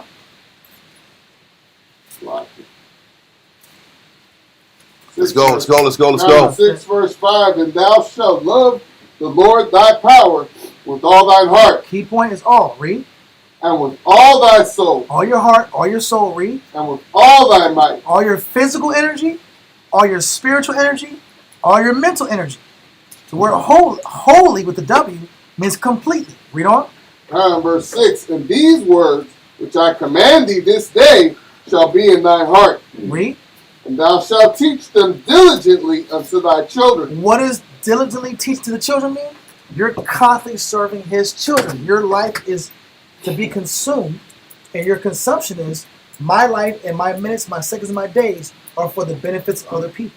Now, I still have to maintain a complete physicality, a complete mentality, Commitment. and a complete spiritual commitment to the Father. That's the holy element. Read on. And thou shalt talk of them when thou sittest in thine house, Uh-huh. and when thou walkest by the way, No off time. Read. and when thou liest down, No off time. Read. and when thou risest up. There's no off time from being Israelite. There's no off time from service. There's no off time from And there's teaching. no off time from where that passion is getting nurtured. Their commitment. That's that wholly or completely God. giving yourself. That was just the And when the Most High, because everything you're saying, all of our commitment is put to the test when different adversity hits us. Oh, what questions are asked? Tired, You want to be here? exhausted, You want to be here? people that hurt you, How long take you do advantage this? of you. Is it fair? You're tired. It feels like there's never a breather. What about me? Listen, what about the life I want to live? People would benefit off of me. I don't benefit off of them. God, listen, all of these questions are being asked to you day in and day out. And the Most High is looking at you and determining where's your heart really at. What about my blessing? And then everybody who can't get past that scenario, why would the Most High reward you with more time? Why would He reward you with health through your sicknesses and the real things you're going through if you're not going to take that time and use it wisely and use it the way the Most High wants you to use it? His benefit. To His benefit. And this is why everybody that takes it the slow, easy way, shit gets hard for them out there. I don't give a shit if you're commandment keepers and whatever camp you're from. You want to take it slow and do the things you want to do on your pace and your time, He's going to make it hard for you out there. Because that was never the intention. Joshua couldn't take it slow. Moses couldn't take it slow. This is before camp. Christ couldn't take it This is before slow. camp acronym. The body, the needs of the body didn't stop because you said you wanted a time out. You needed a breather. What about people's problems and their sicknesses? Yeah. We want to sit back here and take time for us.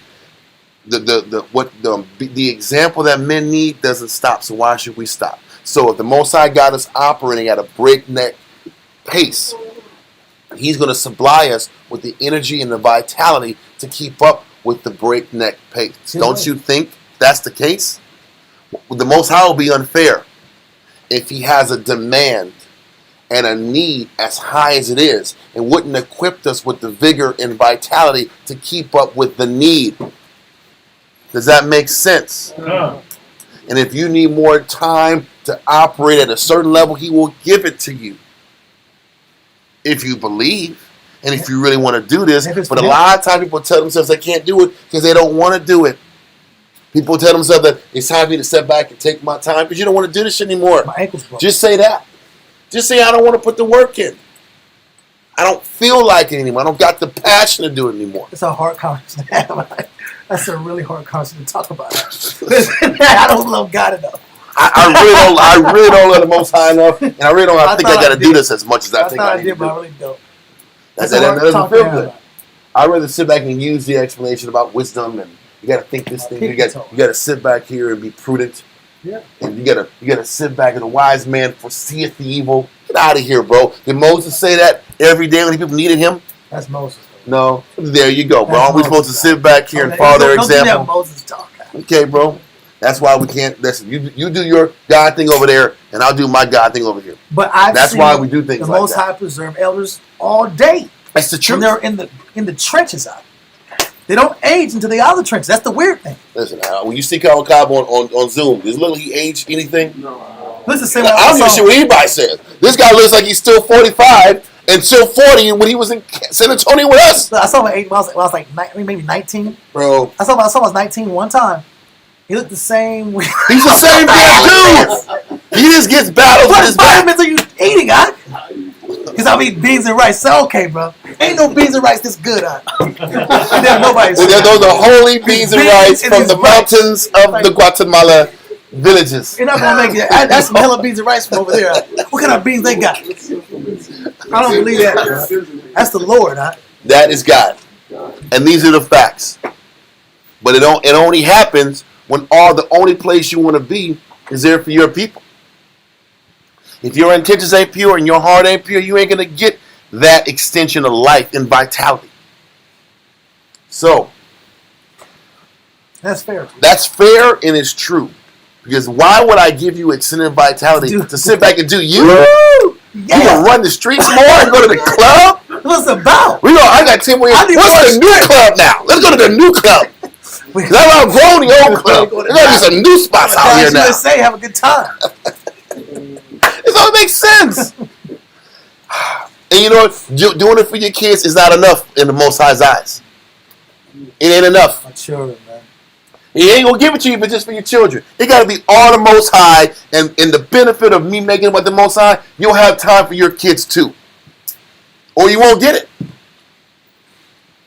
So, Psalm 68 and 28. That's the damn truth.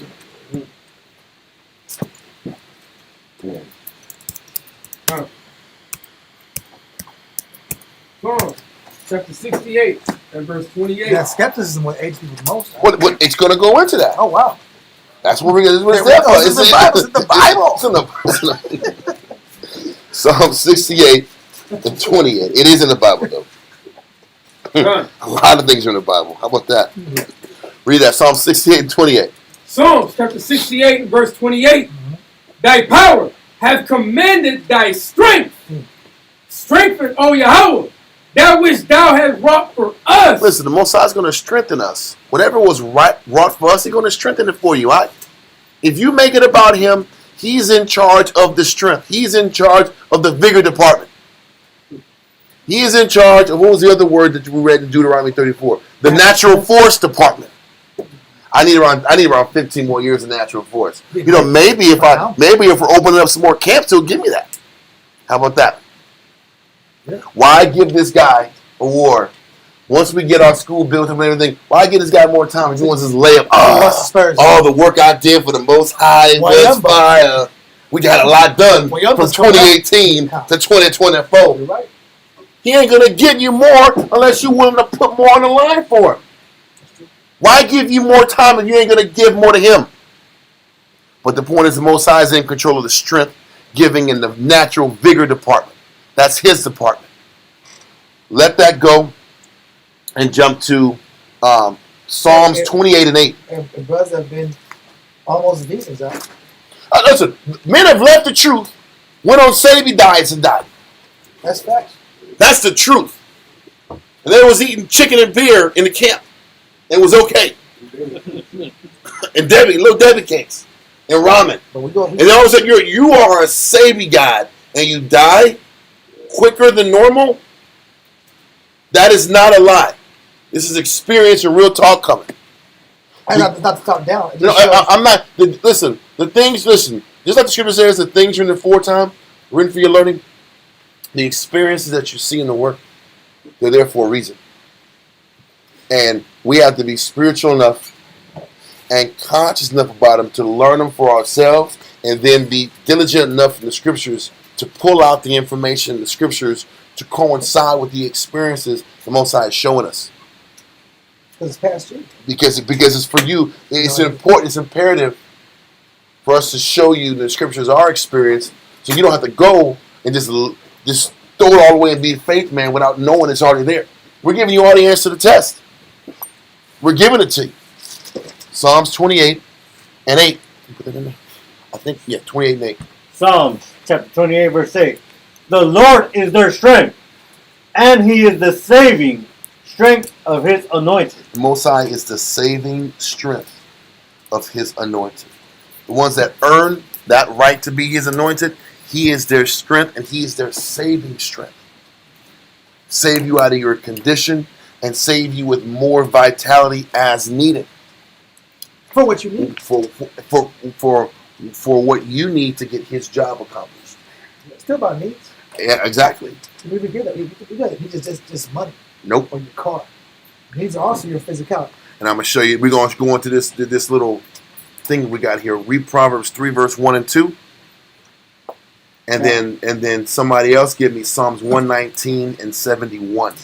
So it's a combination of these verses. Proverbs 3 verse 1 and 2. Come. Proverbs chapter 3 and verse 1 reads, My son. Hold it, slow down. All right. Make him type it in real quick. Yep. Proverbs 3 verse 1 and 2.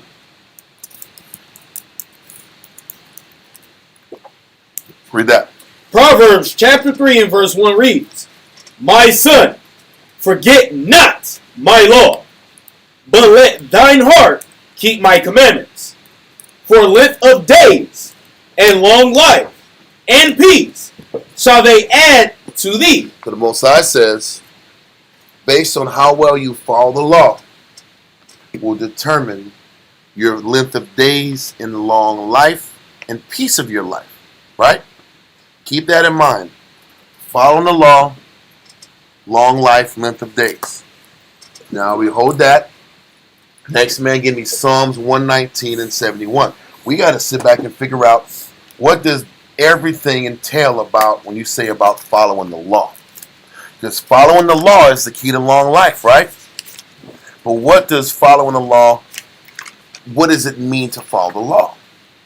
Psalms 119 and 71. Read that. Psalms chapter 119, verse 71. It is good for me that I have been afflicted. This is David talking. It was good that I was afflicted. Because in being afflicted, read on. It says that I might learn thy statutes. You only really learn the law by being afflicted. That hurts, don't it? 'Cause everybody wants to sit back here and learn the law in the fire, in the house with the fireplace, and listen to Mozart. You sit back and read. Oh, this is so the law. It's stimulating. So much stimulation in this law. Right now. I am so stimulated. I love this. You learn the law by being afflicted and reproached by your people. You learn the law every day by working with your people. You really understand the Bible when you're dealing with sickies every day. He definitely broke the law, and look at the result. Don't do that. You learn the law by dealing with the sick, by being reproached by the sick, by suffering with your people. That's how you learn the law. In order to gain length of days, you have to embrace being afflicted. You got to embrace being afflicted by your people. If you want length of days, you have to buy into losing for your people and suffering for your people and committing your life to the reproaches of the sick people the Most High has commissioned you to be responsible for. Whether it's young sisters, young brothers, the work, the demands, the needs and the pulls and the demands that the people put you through is the thing that in our head, in our perception, burns us out, is the exact mechanism that brings us life. The thing that we run from because it's too taxing and exhausting, and it's too much to deal with every day, is Israel this, Israel that, counsel this, counsel that, work this, work that. I got to deal with this head case today. This guy just can't stay awake in the truck. This guy does not want to take a check. I'm checking him. He knows he's wrong, and he's throwing fits. He storms off. He doesn't want to do the pushes I told him. I'm trying to give him a verse he doesn't want to listen to. All that hullabaloo. All that stuff that gets you angry and vexed and makes you ask yourself, why am I doing this, is the exact mechanism that grants you length of days. And you don't look at it that way. But you get the length of days when you stop being mad that's part of the job description. You don't get length of days because you're every day, I'm tolerant, I'm tolerated. I want to get to the kingdom, Father, so I guess I got to do it. You ain't getting length of days because you're tolerating niggerism. Excuse my French, because that's what it is. It's you get length of days when you accept that our people's shortcomings is part of their growing process, and we're a tool to help strengthen these people and strengthen ourselves through this process. Once you accept it and embrace it and look forward to it, then you're in a position for length of days. Does that make sense? We're going to bring it back and roll it back again. That's a rewind. That's one of them New York songs. Rewind! We got to bring it back. Go to Psalm in Proverbs 3, verse 1 and 2. Proverbs 3, verse 1 and 2. Proverbs chapter 3, verse 1 reads, My son, forget not my law, but let thine heart keep my commandments. Mm-hmm. So we got to keep the law, keep the commandments. Read on. For length of days and long life and peace shall they add to thee. You'll get long life, length of days will be added to you, and peace if you follow the law. But what does following the law entail? Psalms 119 and verse 71. Psalms 119, verse 71. It says, "It is a good thing for me that I have been afflicted." It was a blessing that David was afflicted. Who was David afflicted by? His people, sick people, negative people, King Saul. He was afflicted by grown men that intended harm to him. And David said it was a blessing that David tried to kill him and had him on the run for a decade. That was a blessing. Because being Saul. So what did I say? David. Salakia. It was a blessing that David endured Saul's 10 years of persecution. Because in being persecuted for 10 years and having to keep a positive outlook, that taught him the what? Read it. It says, "It is a good thing for me that I have been afflicted, that I might learn thy statutes." You don't learn the statutes and the laws unless you're afflicted, unless you're persecuted, unless you're reproached, unless you suffer for the word's sake, unless people that don't understand you, you have to suffer for people's ignorances and pride and selfishness and ignorances. That's how you learn the law. That's how you earn length of days. It's that simple. Does that make sense? Everybody wants to know how to establish longevity in this. You better embrace the role you have. Not be angry that you got to serve and teach and lead. Or for young men, stop being angry that you have to study and learn and read and learn discipline. Because what the hell good are you for if you can't do those things? You're good for nothing if you can't do those things. How can the Most High use you? You want to make, oh, this guy doesn't like me. Well, the Most High don't like what you're doing. It ain't got nothing to do with me. If you can't embrace discipline, humility, work ethic, studying, then how can the Most High use you? And if He can't use you, what are you doing for Him? We don't want to say we owe Him. We owe Him. It's all these scriptures. Like I said, that. But what were you doing when you weren't doing? It wasn't about all the scriptures. What were you doing? You was doing you. You was It was all these doing blunts. you. It was all these blunts. How to, So now you got multiple scriptures versus multiple blunts. You should be happy. because you're earning back all those mistakes you made. Are you making it right? But once again, then once you learn the basics, now you owe Him by teaching more people and tolerating their weaknesses, like your weaknesses were being tolerated for. It's done for you. That's the point, and that's what I think it's Timothy 2:2. Yeah, I think it's Other 1 Timothy faithful 2:2. Yes, That would teach others also. exactly. But let's go real quick. We got that right. Go to Wisdom of Solomon 16:12.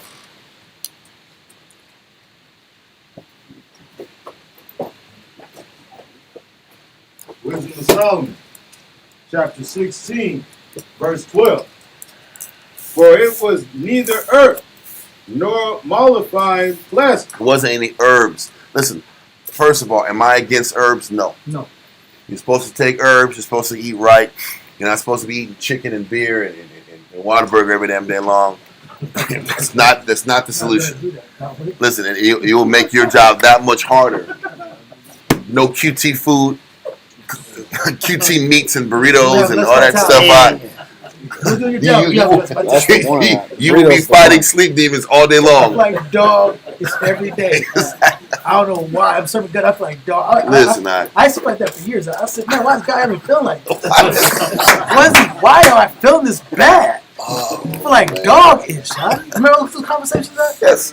We had them for years, huh? Yeah. I'm serving the Lord. I love God, but I feel like dog every day. But brothers were eating Wendy's Chinese was food the at the night- mall lot. Wendy's was like the It was nightly Chinese meal food at the mall lot.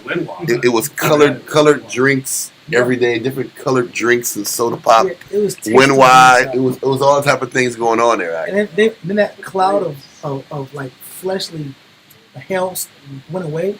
I said, oh, I wasn't eating that. Okay. Yeah. And then you get the understanding and you're able to me. augment your day a lot better. It was me, yeah. What's the point? Yeah. Is it about eating right? Yes. Is it about making better health choices? Yes. Yes. But that is not how you get healed. That's what we're trying to explain. Read on. Was in Solomon chapter 16, verse 12. For it was neither earth nor mollifying plasma that restored them to health, but the word, O Lord, which healeth all things. The word heals all things. Your word, your commitment to the word is what heals you. Your dedication and your wholly given to this to the work is what puts you in position to be healed. This is what all of these scriptures are kind of mounting up to explain. Another one that hit me really hard was this next one. It was Psalm 71 and 18. So this was Dave. When it comes to understanding the Spirit, David was really on it, bro. David was great at it. And understanding the Most High's heart and really understanding what made the Most High happy at. His thinking was really in line with the Father. Psalm 71 and 18. God, Psalm 71 and 18. Now also, when I am old and gray-headed, O power, forsake me not. So listen, that means at the time when I'm older, Father, don't forget me. But David understood what to ask for and the mindset he had to be in for him to know the Most High wouldn't let him go.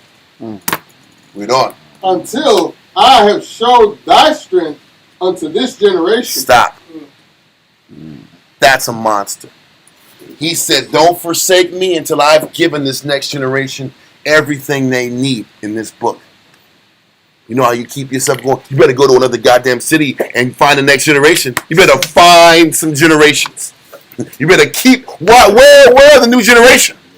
Where's the new fruit? Let's look for some new fruit so we can dedicate. That David understood how to keep getting recharged. Let me sit back here. Don't do away with me until I have gotten the next generation taken care of. And they understand you like I understand you. And guess when you get them right, guess what? Let's go to the next generation that doesn't know you. And let me give you, these young men, everything they need so they can learn the Lord. That's how you keep yourself relevant. That's how you keep yourself with your vigor and your vitality and your potency.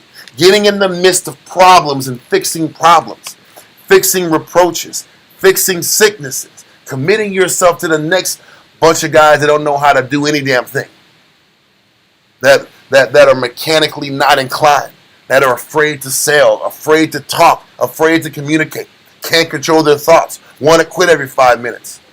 All those things that kind of wear on you, that's your key to vitality. Do you understand that? Read verse 18 again. God, verse 18, Psalm 71, 18. Now also, when I am old and gray-headed, O power, forsake me not until I have showed thy strength unto this generation, and thy power to every one that is to come. Bro, prep for the next generation. And what did David do? David did 80% of the prep work for the temple. Remember that? He did 80% of the real work. He was murdering Moabites. He was murdering Syrians and the Syrians. Why? To clear the way for peace so Solomon could be the Prince of Peace. It's like he was sitting back here in taxing countries, collecting gold, silver, bronze. All those fancy little bronze seas and stuff came from who? His daddy set it all up. David set up the relationship initially with the king of Tyre, Hiram. He set it all up. He had mountains of wealth. He just couldn't.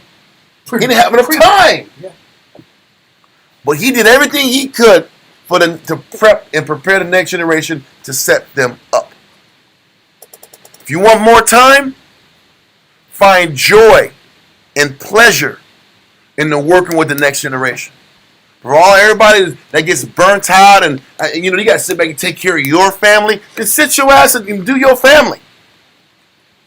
Because it's about putting your commitment to the body.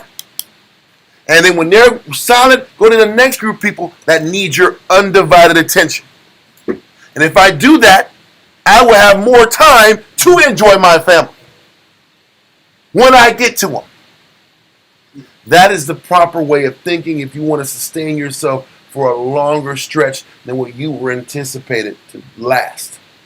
Everybody has a clock that you were supposed to be out by. If you want to extend that clock, you better put this work in. You better put the work at this pace and at this level of mental exception or accepting if you want to be in a position for that blessing. Does that make sense? Let that go. Go to 1 Corinthians 9, verse 16 through 19.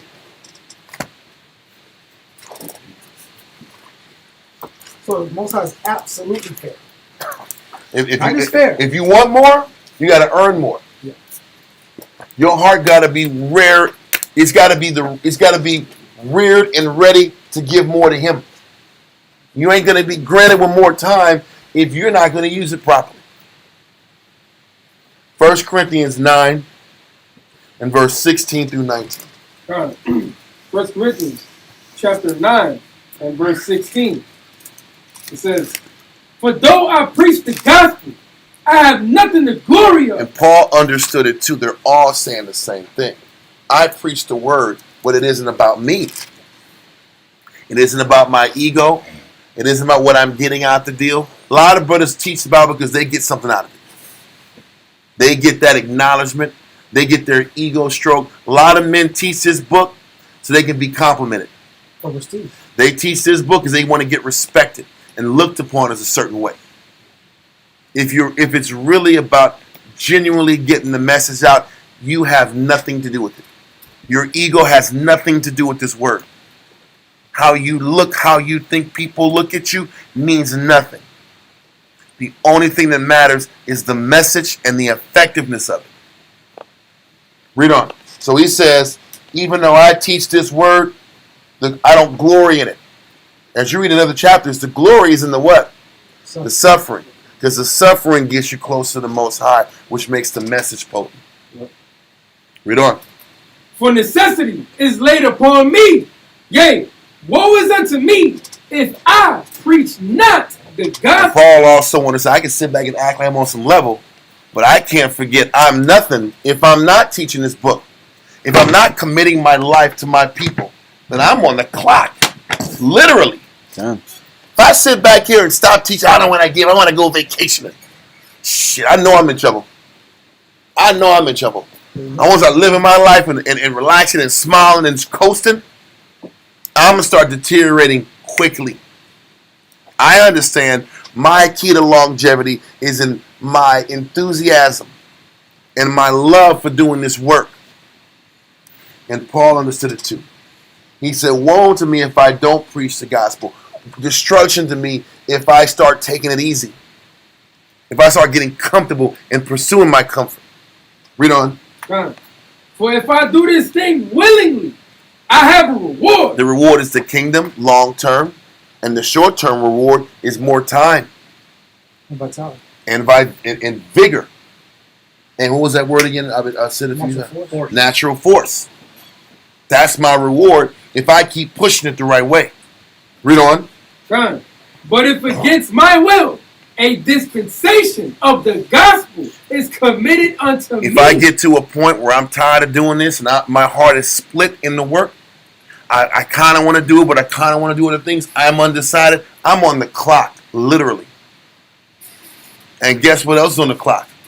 My vitality and my vigor.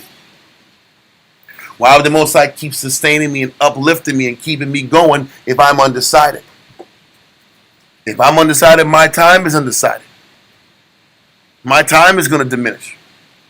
So Paul said, I can make it about what I'm doing, but I better make it about nurturing this love and this passion for what I'm doing. Because if not, I'm on the clock. Read on. "What is my reward then? Verily, that when I preach the gospel, I may make the gospel of Yahushua without charge." The reward is that I owe no man nothing and I'm blameless. Because if you're blameless, that means the message is delivered as purely and as potently as you possibly can make it. That is what you should glory in. That's the only thing that matters. Was I as optimal of an example as I possibly could? So the brothers can sit back and say, hey man, if I choose not to fight, it's on me. I'm not going to use this brother as a scapegoat. There's not much to use as a scapegoat. You don't want to be a person's stumbling block. This is what you're fighting to make. This is why we fight to be better examples. So whatever I'm not strong in should not be the reason why you don't change. This is the motive. This is the only motivation that should keep us going, bar none. Read on. That I abuse not my power in the gospel. Listen, that is the reward. The reward is that I might have had options and leverage to be comfortable when I didn't choose that comfort. Because I didn't choose that comfort, that's what justifies me in front of men and the Most High. And if I'm justified in front of the eyes of the Most High, maybe I'm granted more time. We're going to go into it maybe next week about Hezekiah and the good works he did. And listen, I'll go into that story later. But there's many stories about how the Most High granted us more time. But it was based upon our prior obedience and our projected obedience down the line. Projected service. And our projected service and humility down the line. Because Israel's the apple of his eye. So exactly. Israel's the apple of the Lord's eye. So we better make Israel in counseling and dealing with their reproaches the apple of ours. And if you don't expect any favors from him. Pretty fair. It's very to the point. Now, read give me Psalms 31 and 10.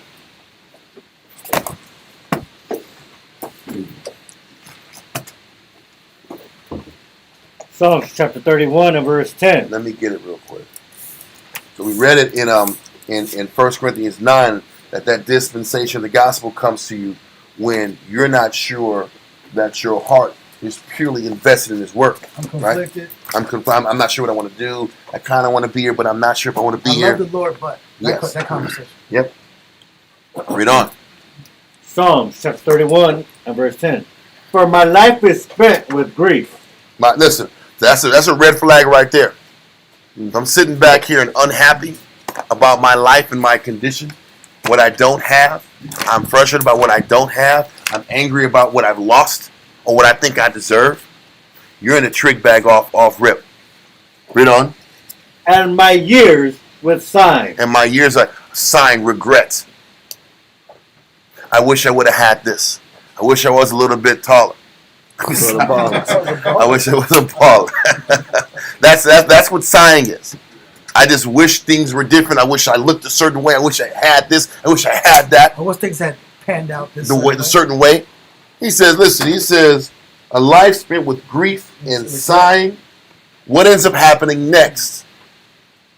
My strength fails. Oh, wow. Now your strength fails. That vigor, that natural force starts to break down because I'm grieving and I'm sighing. I'm complaining. I'm unhappy. I'm not appreciative for my condition. So my strength and vigor coincides with my negative outlook and my sadness and my lack of an appreciation for what the Most High gave me. I'm aging by the minute. You ever see that damn movie Ode by M. Night Shyamalan? They was at that beach. Anyway, listen. I have a new outlook of all that negative outlook is aging you out. Every negative, you get crow's feet. You can put all the little creamers on your face and the fancy creamers. Yeah, your cucumbers. Listen, all that stuff you to keep your aging right.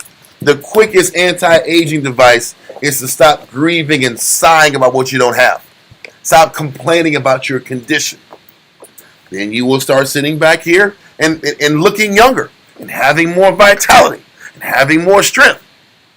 But for all of us is wrestling with the whys and I don't understand. You might not see it in your 20s, but you will see it as you get older. And everybody else will. Read it again from the top. Psalms 31 and 10. For my life is spent with grief, and my years with sighing. My strength failed because of mine iniquity. Listen, your strength fails because of your sin. But why do you sin? Because I'm grieving and I'm sighing. You think the sin just comes because you sin? You sin because you're angry about your condition. How many people sin because they're angry? And they're grieving and they're sad. And when you're grieving and you're sad and you're low, it's way easier to sin. It's way easier to go left. With all that complaining and sadness, you can look older, you look more broken down, you start sinning, and the more you sin, the more your strength fails, the more you start losing it physically, you start losing your vigor, and you start losing years over time.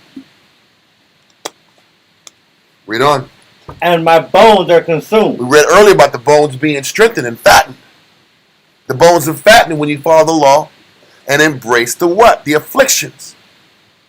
Your bones are consumed and dry up when you're grieving, angry, sad, sighing, and you commit sin. Losing your vitality. You lose your vitality. You lose your potency. You lose your strength. Does that make sense? Okay.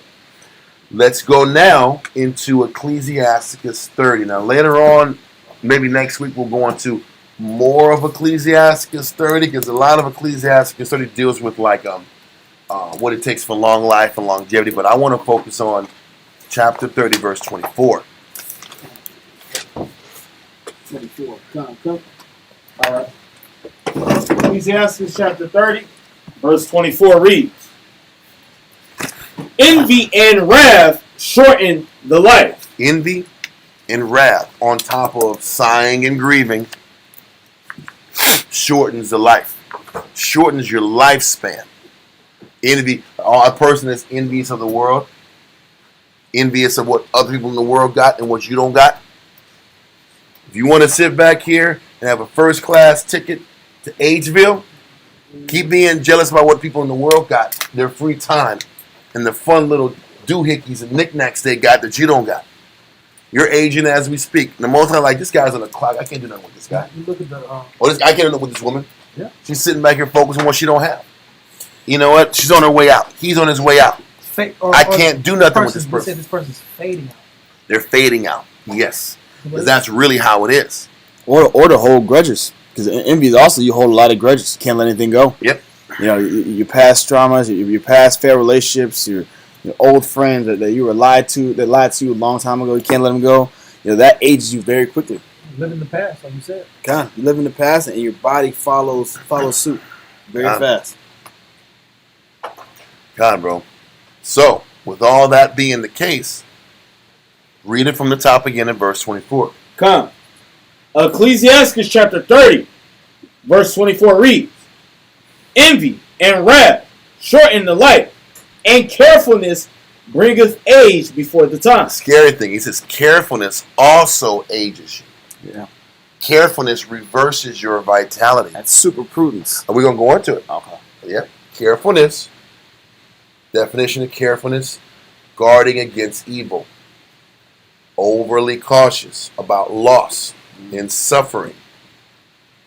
I put the word people that always focus on balancing things out. Yeah. Not trying to overly, or that person's careful is always pacing themselves. They're always pacing themselves. They're never trying to push themselves past their limitations. Because how is your threshold measured? What is anybody's threshold measured? Pain? By the needs of others. Oh. The needs of others will determine where you're at, how much you can handle and what you can't handle. So what happens is when you're around a lot of people and you're around a bunch of people's needs, that's how you engage where you're at. How many times you've been working with a brother all day long, you just want to get the hell home and not talk to no human beings. That lets you know your patience is whack. Yeah. Your patience threshold is weak. Because you got to get to the point where you can sit back here and give all day and come home and give more when you get home. That's what we all have to work to. But a person who operates in the spirit of being careful, they only give just enough to get through the day so they can relax. They give just enough to where they don't get in trouble. They can get in counsel. They don't want to get in counsel because they're going to lose their night. So we just do just enough to get by. That just enough to get by guy, that's the careful by. Don't say anything else. Go home. Yes. That's the conversation. That's the careful one. The careful one does just enough not to get scrutinized and not to get checked, so they can go home and live their life and take another break. And then you go home and guess what? Get up and do it again. But for most men, a lot of men, that careful spirit is what withers you up. I've counseled with men like that. I've worked with men in the past, and their whole mantra is about being wise, being cautious and careful, and thinking things through. And that's not the spirit. But when you sit back and look at that man, it's not the spirit because they don't want to be inconvenienced. Because it deals with It makes them push themselves past their It's limitations. always not the spirit when it comes with exertion. Any kind of exertion, That's that's not not the the spirit. spirit. That's not the spirit. That means it is the spirit. It's not the spirit when you got to lose. There you go. It's not the spirit when you got to come last. Yep. It's not the spirit when you get inconvenienced. That ain't the Then spirit. it's not the spirit. Promise you. But it's the spirit when you're getting something not the deal.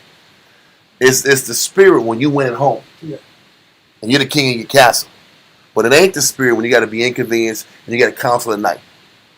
You got to deal with dirty work at the school. There's a brother, you get a phone call here and you're yelling and screaming on the back of the line, and you got to drive 45 minutes to the B house to deal with a problem.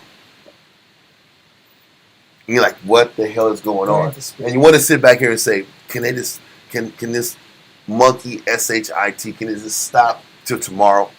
And then you sit back and you try to counsel with it, and they keep inflaming more. It's like, bro, I gotta go.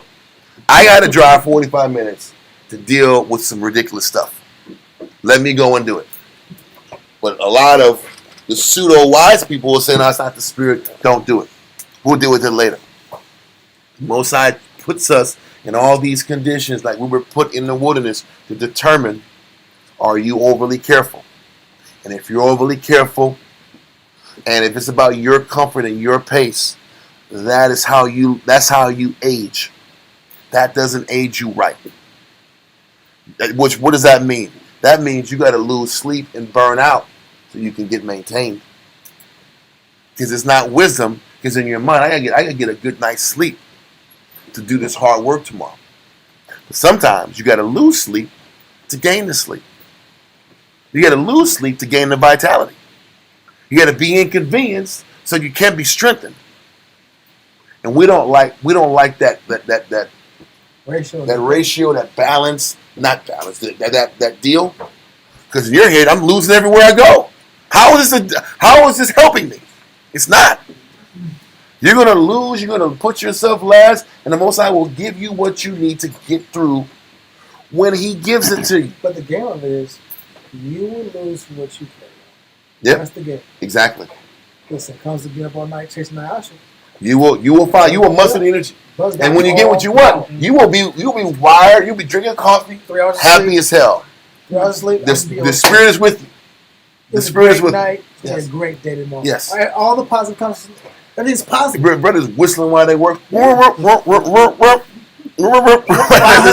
eye. Everything's good. Yes. Listen, it's the truth. Yeah. But if I got to sit back and lose sleep for counsel, brothers are dragging customer service, bad reports for customer service. Yeah. There's all kind of craziness going on. All I'm trying to do is show practicality, real life stories mixed with the scriptures, But you will, so you can understand but what's you'll going burn on. out though. The game is people saying this careful nature. Right? You'll be careful when it comes to God. You're not careful when it comes to what you want to do. Your pursuits in your Hey, life. I don't hear the same. I gotta make sure I'm not chasing my lust. Yeah. I make sure that my personal pursuits aren't that important. Yep. I gotta get rest out because she wants to be up all night, but I gotta tell her, baby, I got to 8:30. I gotta go to work tomorrow. Yes. You don't get that conversation from brothers. No. That's You the get it. conversation. You get it. You say God. When people say I don't agree. I don't have a problem with God. You have a problem with giving for men. You don't want. You're careful when it comes to dealing with the young men. That's how men are careful. I'm careful because I don't want to lose time for the young men. But that is you sitting back here being careful with God. You'll sit back here and you'll use wisdom and take your time. How much time you're at the brother's house. How much time you're invested into their lives. Now you're careful. Then you guys say, I got to spend time with my family. I can spend time with people in my home. Now we're careful. Now we're the careful guys. But when it comes to the people who need your attention, you can't be there. And if you show the Most High, that his little ones get less attention than what you want in your life, don't expect to have the vitality in your life and in your spirit for very long. Once again, Ecclesiastes 30 and 24 says, envy and wrath shorten the life, and carefulness bringing age before time. I mean, you're going to lose some real time. You're going to lose some life expectancy. You're supposed to be here, but because you're selfish, your shit's going to be shortened up even more than it was supposed to be. Why watch the selfish show for 20 more years? And that's one point. Why are you going to front like you really are about the Most High, but you're really a selfish person? You're really a me guy. So I'm going to cut this me guy's time short. Because that's what the careful person is. He's a me guy. The only thing that matters is himself or herself. And when it comes to me losing for the body, I don't want to do that. So the Most High got everybody in check, though. If you're that type of person, your time's going to get short. That's a scary thought, but that's a real thing. You want to be conservative, you're going to cut your time off. Conservative with what you give to the body, you'll just cut your time off. And so you don't have the time to invest into what you really love. Just like the guy that had the said, let's get these barns built. Oh, we're going to go there. That's coming. So, let's do 1 Corinthians 7 and 32. And this is talking about 1 Corinthians 7 and 32 is talking about marriage and stuff like that. But I still want to use the carefulness word to bring something out of it. 1 Corinthians chapter 7. You know, when I read careful is the first time I thought, man, this is so. You're not supposed to be careful. It's not saying that. Yeah. It wasn't saying you're not supposed to be careful. Like you're not supposed to be careless. That careful is just preserving me, preserving my agenda. My agenda comes first. Or our agenda is challenging the Most High's agenda.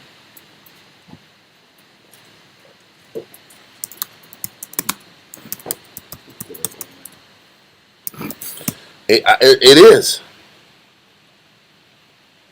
That was horrible. Anyway, it's bad timing. But let's read this. 1 Corinthians 7 and 32. 1 Corinthians chapter 7, verse 32. It says, but I would have you without carefulness. Mm-hmm. He that is unmarried. First of all, the Most High wants us to operate without the spirit of carefulness. It's still the same point. Read on. It said, he that is unmarried carried for the things that belongeth to the Most High, how he may please the Most High. So what he's telling you is that careful person cares about what matters to them. Because he's explaining that the unmarried person cares about things for the Lord. So he wants us to not be careful. The careful person, the reason they're careful is because they're trying to balance their life out along with serving the Most High. And that careful person can never be potent. Because that careful person wants to keep pushing what he wants, feed his desires, along with doing this God thing. I'm consumed with not losing. And that's the point. The idea and if I'm fighting to sit back and juggle what I want with what the Most High wants, you're going to lose it anyway. You're going to lose it, the physical thing, or you're going to lose it in time. You're going to lose it in time or with the tangible thing you're fighting to keep. The scary thing is if you let you keep the thing you want, you know you're going to lose your time then. But the careful person is competing to please himself and what his flesh wants. And the Most High is not the number one priority in that person's life. And that's what the Most High has, a jealous power. He's jealous. And the way he satiates his jealousy is he just takes time from you. So the person, he wants you to be without carefulness, which means he's explaining that a careful person only cares about things that belong to the Lord, that please the Lord. That's how you remedy that person that's overly careful. Stop worrying about what you're going to lose and care about what the Lord wants from you. That's how you remedy the carefulness. And where a man's heart is, his treasure will be also. Exactly. So now go to Matthew 6 and 25 through 34.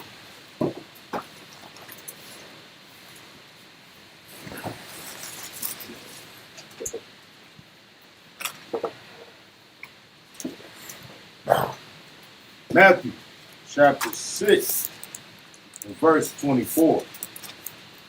It's 25 through 34. 25 to 34. Slide. Give me some energy. Give me some Matthew energy. chapter 6, verse 25. Therefore I say unto you, take no thought for your life. This is why Christ sits back here and says, stop trying to make it about what you want and what you want in your life and balancing things out in a comfortable way for you. Preserving your interest. The balance should be heavier on this, way heavier on the scales of committing to the sick and the reproachful people. And whatever you got left goes to your house. That's the balance it's supposed to be. And it's fair. Stop operating in that overly cautious, careful spirit. That's you trying to sit back here and control your life and take thought for your life. Listen, if I commit my entire life to the Lord, then I got to have trust. He's going to take care of the Most High, of the things I want. You got it. That's about faith. But that careful person has no faith. That's why you can't build with them and they can't lead. The careful person can't lead because they're so focused and hyper-focused on keeping what they have, they'll never learn how to trust the Heavenly Father. Christ is trying to teach us to commit to Him and trust that if I make Him His priority, He will take care of my wife and family and kids. That's why you can be careful for nothing. Read on. Therefore I say unto you, take no thought for your life, what ye shall eat, or what ye shall drink. Because if I start thinking about what I'm eating and drinking, now I'm going to start doing something about it. Then I'm going to start slowing down my work for the Most High to pursue these things that I'm hyper-focused on. Read on. And the lion's share of my mind goes to unnecessary tasks. Con. Eating and drinking is unnecessary tasks. Meaning that, listen, that comes automatically with the Most High, bro. That's the point. Food, clothing, raiment. The Father said it. But I'm still consumed with unspiritual tasks. That's where my heart's at. So I can't be potent for my people. Yeah. I can't be potent. I can't even be mentally present to give the people around me what they need to build their spirit of everything. I can't beam in. The thing is you can't even properly make classes for your students if you're not meditating on them. Brothers think I can sit back here and just hear this person talk for 5 minutes and yap for 5 minutes and I got an answer for them. No, the spirit don't come to you like that. You got to meditate on what these brothers are going through. Meditate on their ebbs and flows and highs and lows. Meditate on their pattern. You meditate on their pattern, then you can start figuring out how to start creating some type of spiritual strategy to help work on it. To feed that But spirit. the problem is this. Where are you going to be doing that if you're working all day long? You're going to be at the house, listening to your wife talk about dinner and work, and you got to be thinking about this brother. How about that? You got to take your work home with you. Or you get a phone call at up hour of the damn night. You got to counsel. That's the job. That's the work. You can't be like that and be hyper-focused on your house at the same time and be effective to God's people. So the Most High is forced us to make a choice. And when you make the right choice and put the body first, you get preserved for a longer stretch to do more of that. That's really. And if you choose not to do it, then he'll give you over to your own lust and cut your time down. He'll cut your life down. He'll sit back here and cut it before your time. He'll cut your time before your time. Age before time. So, read on in Matthew. God, nor yet for your body, what shall ye put on? Is not the life more than meat, and the body than raiment? God. Behold the fowls of the air, for they sow not, neither do they reap, neither nor gather into barns. Yet your heavenly Father feedeth them. Are ye not much better than they? Yeah. Especially his children that teach his word. We're not above the Most High taking care of those things. We just read how he would take care of our vitality. Yeah. Now we want to take care of us eating and sustaining ourselves? Of course he will. Read on. Which of you, by taking thought, can add 1 cubit unto his It stature? doesn't matter how. Listen, the problem is we have so much hubris and pride. We think we can change our condition. The more we fight to push our way, the more we're losing time. So are we really controlling our situation? No. Really making our situation worse. And the lion's share of my thought To add 1 cubit to your stature means you're adding a lot of energy, a lot of thought, a lot of meditation, a lot of time that can go to the Father to try to intensify your image, intensify your condition, intensify your living situation. God, let's continue. And why take ye thought for raiment? Consider the lilies of the field, how they grow. They toil not, neither do they spin. Read on. And yet I say unto you, that even Solomon in all his glory was not arrayed like one of these. The problem is we're so concerned with how we look and how people look at us. That process is more important than our service to the people who really need our attention. This is why Christ's example was about being around the publicans and the sinners. Problem with that, there's no glory in that. There's no ego in that. That carefulness that we have is to feed our ego, is to feed our self-consciousness, is to feed our insecurities in ourselves. He's like, stop sitting back here and feeding your insecurities and give your energy and mind to what really matters. Read on. Wherefore, if the Most High so clothe the grass of the field, which today is, and tomorrow is cast into the oven, shall he not much more clothe you, O ye of little faith? This is about faith and control. And people that operate in that spirit of carefulness, they feel psychologically strong when they can control their circumstance. And most people that have issues with faith, they can't relinquish control to save their life. And they haven't learned to accept that if I commit myself with all of my spirit here, he will take care of this side. You got to believe that. You have to know that. You have to work it every day until you know it. And if you commit yourself to that process, I give it all here and trust he'll take care of me. He'll also take care of my longevity, my vigor, my strength, my condition. Read on. Therefore, take no thought, saying, what shall we eat? Or what shall we drink? Or whether shall we be clothed? For after all these things do the Gentiles seek. For your heavenly Father knoweth that ye have need of all these things. So if the Most High knows that we need it, then let me focus my mind on the needs of others. The scripture says that even in Corinthians, about focusing your needs on the people that need you, and they'll take care of you. I don't have it on top of my head. I think it's 10 and 31 or 10 and something, but I'm not worried about it. Let's keep going. But seek ye first the kingdom of the Most High, and his righteousness, and all these things shall be added unto you. Mm-hmm. It's about priorities. Seeking first the kingdom, but the kingdom is in who? The people. In the people. In the reproached. In the broken. In the sick. Seek them. Make them your priority. And all things will be added unto you.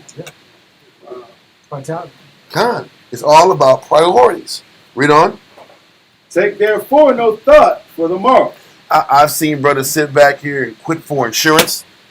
I've seen brothers sit back here and quit for carnal comforts and carnal reliability and carnal stability versus learning what faith really means. Yes. The kingdom is inside the people that we put. Yeah. The kingdom is about, it says, seek ye first the kingdom of the Most High. The kingdom is in you. The kingdom is in the people. But what people? Is it about the people who are strong or people who are sick? Because you read Matthew 10, we're supposed to go to the sick. Mm-hmm. Not the healthy and strong. The holding on a position. So we got to go sit back here and go and deal with the reproached people. The reproachful people. The sick people. The people who don't appreciate you. The people who have a lot of work to do in development. Those are the ones you got to give yourself to. Christ dealt with the publicans and the sinners. The kingdom is in our commitment to them.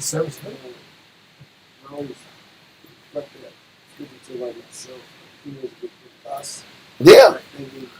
But isn't the ones who can't figure it out themselves. They're the ones who need the attention.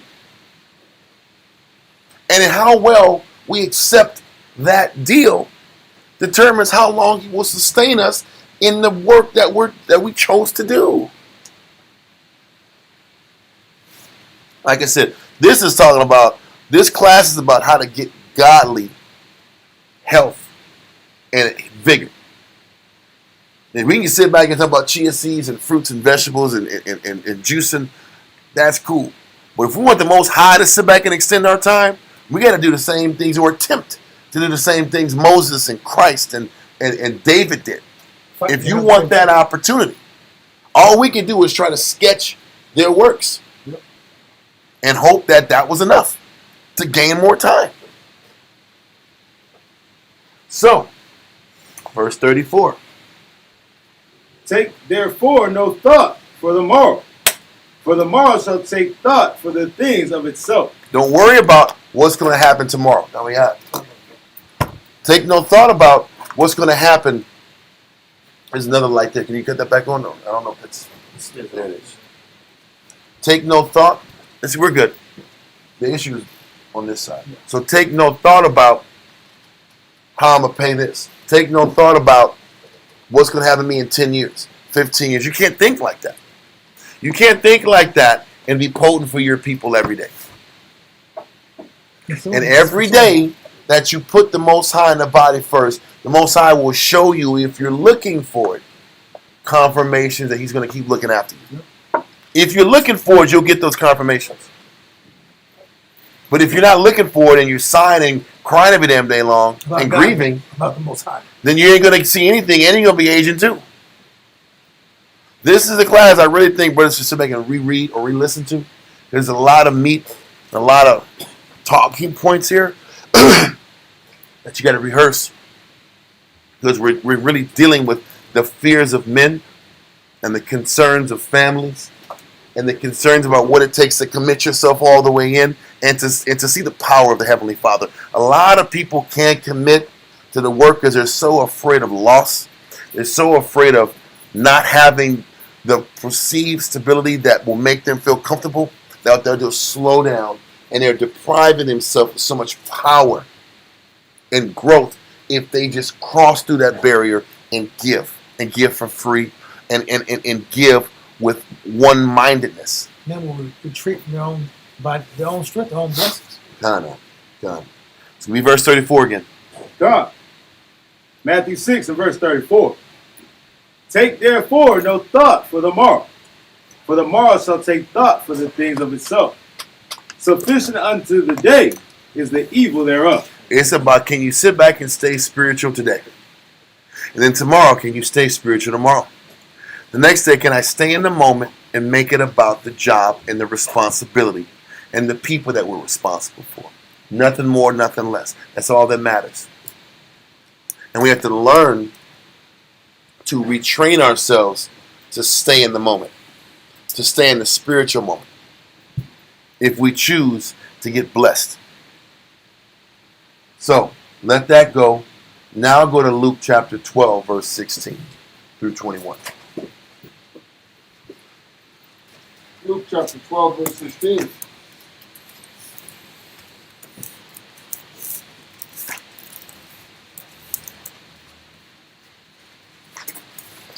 Read that. And he spake a parable unto them, saying, This is about that careful man who set his barns up, did everything he could in his power to secure himself and his family. Really is about his mental security. Read that. The ground of a certain man brought forth plenty. It was a certain rich man. Read on. And he thought within himself, saying, What shall I do? Because I have no room where to bestow my fruits. This guy made his whole life built upon security and stability for himself. Read on. And he said, This will I do. I will put down my barns. Pull down, yes. I will pull down my barns and build greater. And there will I bestow all my fruits and my goods. And I will say to my soul, Soul, thou hast much goods laid up for many years. You're going to be set for years. I know how to sit back here and freeze dry my fruits and vegetables. We're going to be good for it for a decade. We're going to be good. Read on. Take thine ease, eat, drink, and be merry. Now you can relax. There's a lot of people that sat back here and they busted their tail just to retire and be stress free and relax and enjoy their life. Read on. Verse 20. The Most High said unto him, Thou fool, this night thy soul shall be required of thee. Mm-hmm. Then who shall those things be? Because the thing is, this Most High goes at the individual who works for a certain time to just coast. Do y'all think that? Listen, say for instance, you guys, for the brothers who work every day, you're working a lot of hours and you're grinding and you're grinding and you're grinding. Do you think it gets easier as you break up? You think it's less taxing mentally and combination? The only thing that differs is there's a different balance of stress, different types of stress, where it might be 80% physical and 20 mental. As it gets up, it might 60% mental, 40 physical, then 80 mental, 20 physical. And what ends up happening is, you sit back here when you're younger, you can work and focus and go home and shut it down. As you go up in rank, you can't shut it down mentally. You always have to be, even though you're not here, you got to be here. You're always on call. And on call, but your mind is still here. Yeah. Your mind is on people and brothers and situations and circumstances. You can't let that go. There's no shut-off valve. Because if there is a shut-off valve, when you shut it off, that's when you shut off your connection to what the Spirit's trying to teach you. I can't count on my hand how many times you think about something, you meditate, and the first thing in the morning, you get a thought, a scripture. This is what you got to tell this brother.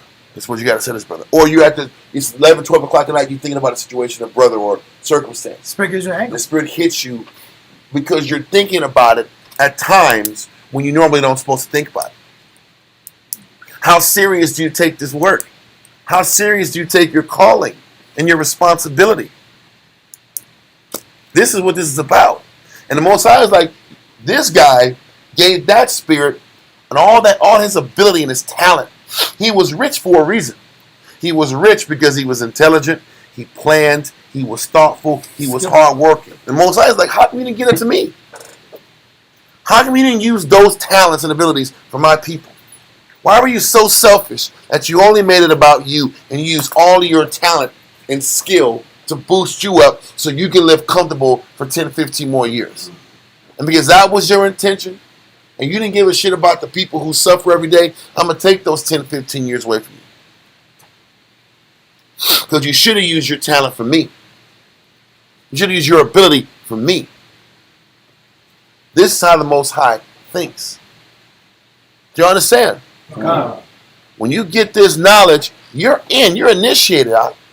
First, you always say in the world, in the truth years ago, it's like the mob. Can you ever say, "Oh, I'm out of the mob. I don't want to do this anymore"? You're in, bro. And once you're in, and you're on the hook. And you're on the hook to be responsible to give this to other people. The Spirit will make sure you're on the hook. Say, I don't want to be here anymore. Okay, well, cool. Then you go ahead and run. Spirit's still going to deal with you. Yeah. You know. Exactly. We're all on the hook to be responsible for our people at the greatest capacity we can be.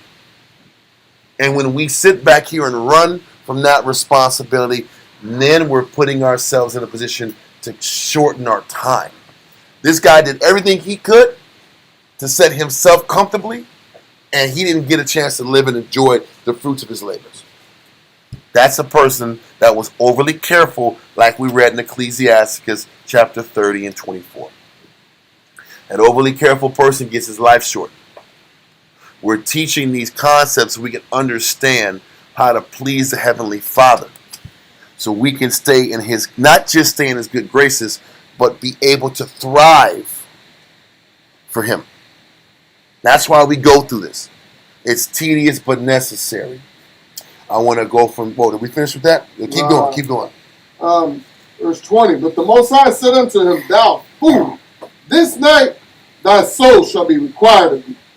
Then who shall those things be which thou hast provided? So you worked for nothing. But you preserve. You preserved and you sat back and were careful and you crossed all your T's and dotted your I's for you. And now you can't even benefit from it. Read on. So is he that layeth up his treasure for himself, and is not rich toward the Most High. We're supposed to be rich in works. There's a verse that talks about that too. We're supposed to be rich in works of the Heavenly Father, not rich in our personal pursuits. Okay? Let that go and go to, now this is the other converse of it. So, as we've explained this process how the Most High established us and gives us vigor and strength and all that stuff, what we have to make sure we clearly explain is that in the process of being strengthened and in our bones strengthened, the Most High increasing our vigor and our potency, there is still a process of us dying on the outside while coming alive on the inside at the same time. Okay? Go to 1 Corinthians 15 and 31.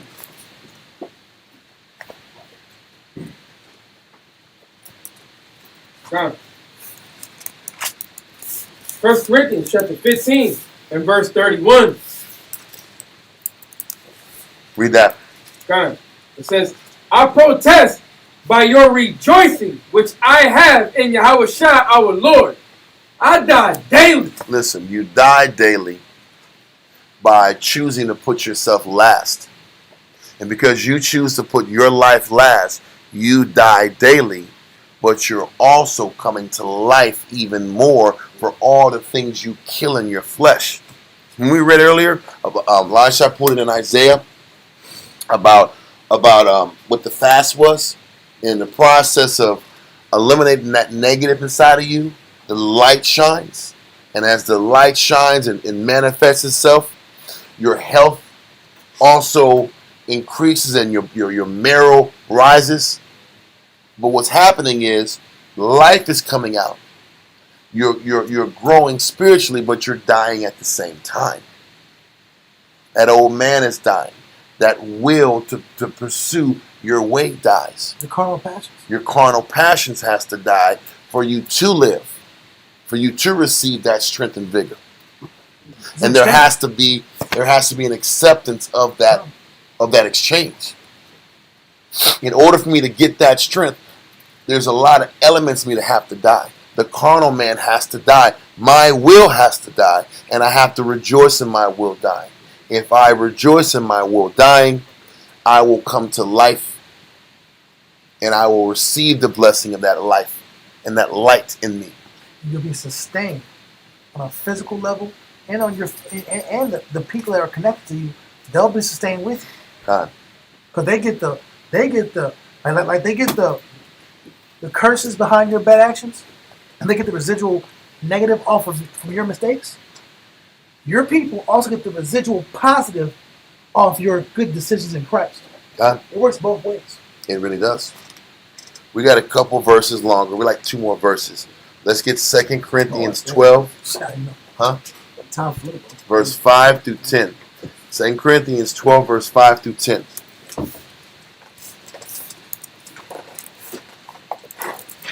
Second Corinthians chapter 12 and verse 5. You ready? I am. O such a one will I glory, yet of myself I will not glory, but in my infirmity. Listen, and now there's also an aspect, I mentioned it earlier about you're not supposed to glory in yourself. You're supposed to glory in the infirmities that you have to overcome in the pursuit of this increased vigor and this increased blessing that we have an opportunity to provide and find in serving the Most High. Read on. Verse 6. For though I would desire to glory, I shall not be a fool. It's foolish to pursue carnal vain glory. Read on. For I will say the truth, but now I forbear, lest any man should think of me above which he seeth me to be, or that he heareth of me. Read on.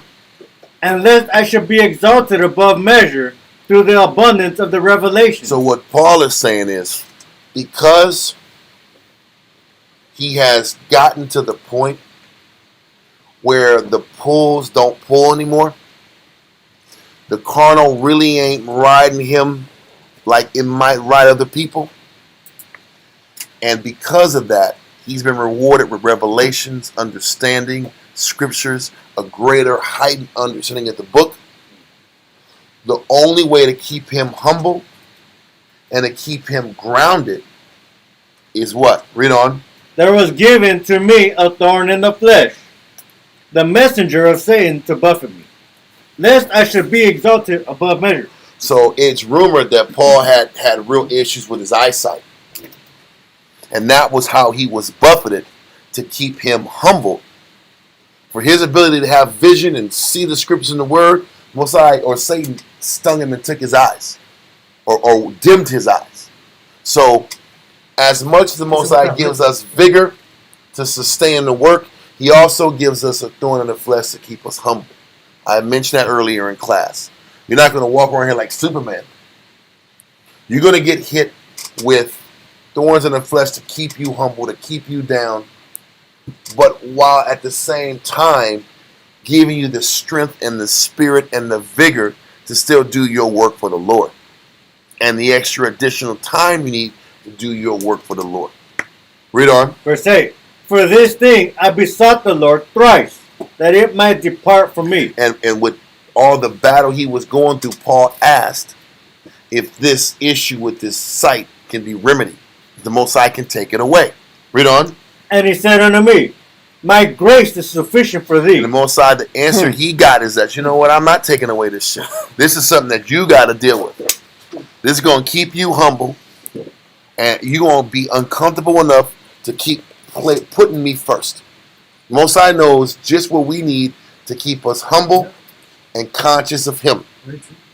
So whatever you're not getting out the deal, more than likely, his grace is sufficient for you. Stop complaining and stop asking for it. You'll get it when you get it, if you get it. But that kept Paul humble. But that thorn in the flesh had nothing to do with his vigor and his potency and his ability to do his work for the Heavenly Father, because he sat back here and endured shipwrecks, beatings, and body bruises, and he was still able to sit back here and do his job for the Most High. He sat back here and got whipped 120 times. He got beaten 3 times. And the limit of lashes is 40. So he got 40 lashed 3 times. That takes a toll on your body. So he got stoned to death and was brought back to life again. So he sat back here and took a lot of body punishment. And he was still able to keep going and doing his job for the Heavenly Father. So that vigor was still there, but that thorn in the flesh was there to keep him humble. So that's how the ailment might be there, but that doesn't have anything to do with the vigor and the fact that he keeps maintaining our vitality to do this work. Read on. My grace is sufficient for thee, for my strength is made perfect in weakness. Exactly. The Most High's strength is made perfect when you're brought low, because it keeps you humble. Read on. Most gladly, therefore, will I rather glory in mine infirmities, that the power of Christ may rest upon me. So glory about the battle that you have to overcome in yourself every day to do his work. That's what you should be proud about. I'm not letting the infirmity that I have to battle with get in the way of my responsibility to serve him. Read on. Therefore, I take pleasure in infirmities, in reproaches, in necessities, in persecutions, in distresses, for Christ's sake. For when I am weak, then am I strong. And also, those afflictions is how you gain what? Well, the afflictions is how you learn the law. And learn the law is how you gain your length of days. Goes back to that point. Last verse for the night. 2 Corinthians 4, verse 16 through 18.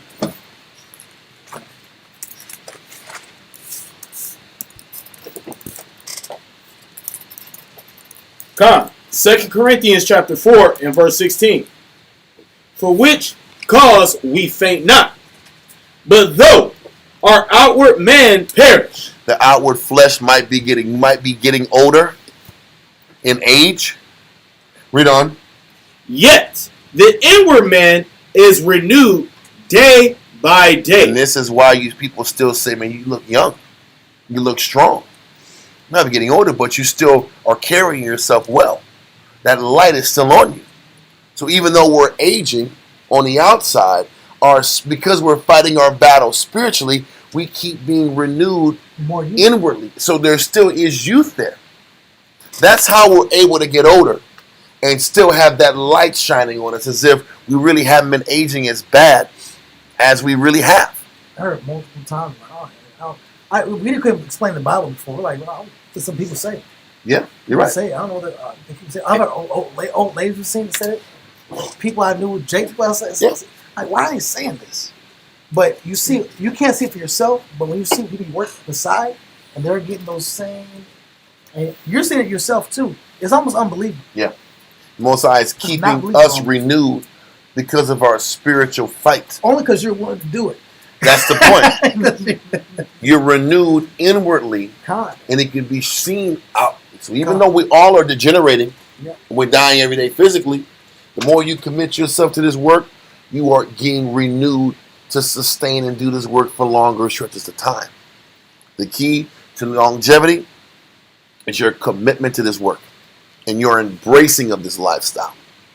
Continue. For which cause we faint not, but though our inward man perish. Our outward man perish. Salaki, our outward man perish, yet the inward man is renewed day by day. That inward man is renewed day by day, and it shows outwardly. Read on. For our light affliction It's only a light affliction if you accept the light.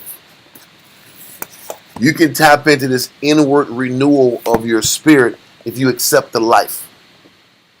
And if you accept the life, this really isn't as bad as we make it out to be.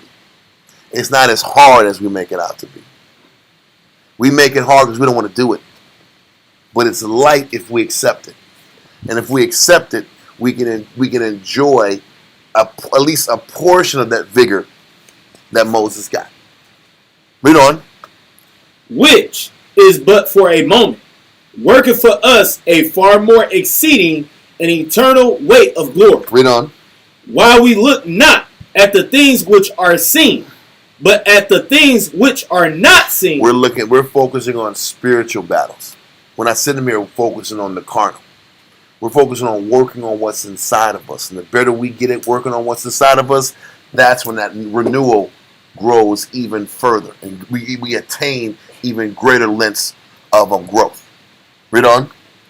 For the things which are seen are temporal, but the things which are not seen are eternal. We're fighting for eternal life. And the way we show the Most High we want eternal life is how much we work on what's inside of us. The better we work on what's inside of us, the more we're renewed from the inside. And that's the key to us doing what? Attaining physical longevity in the work. Are there any questions? Questions, comments, complaints, not accepting it, gainsaying, complaints, anything. Okay. Listen, y'all, the water for tuning in. And I know it was kind of labor intensive a little bit towards the end, but the water for tuning in. I'll see y'all on Wednesday with Sham Shawan's class. The water, shalom.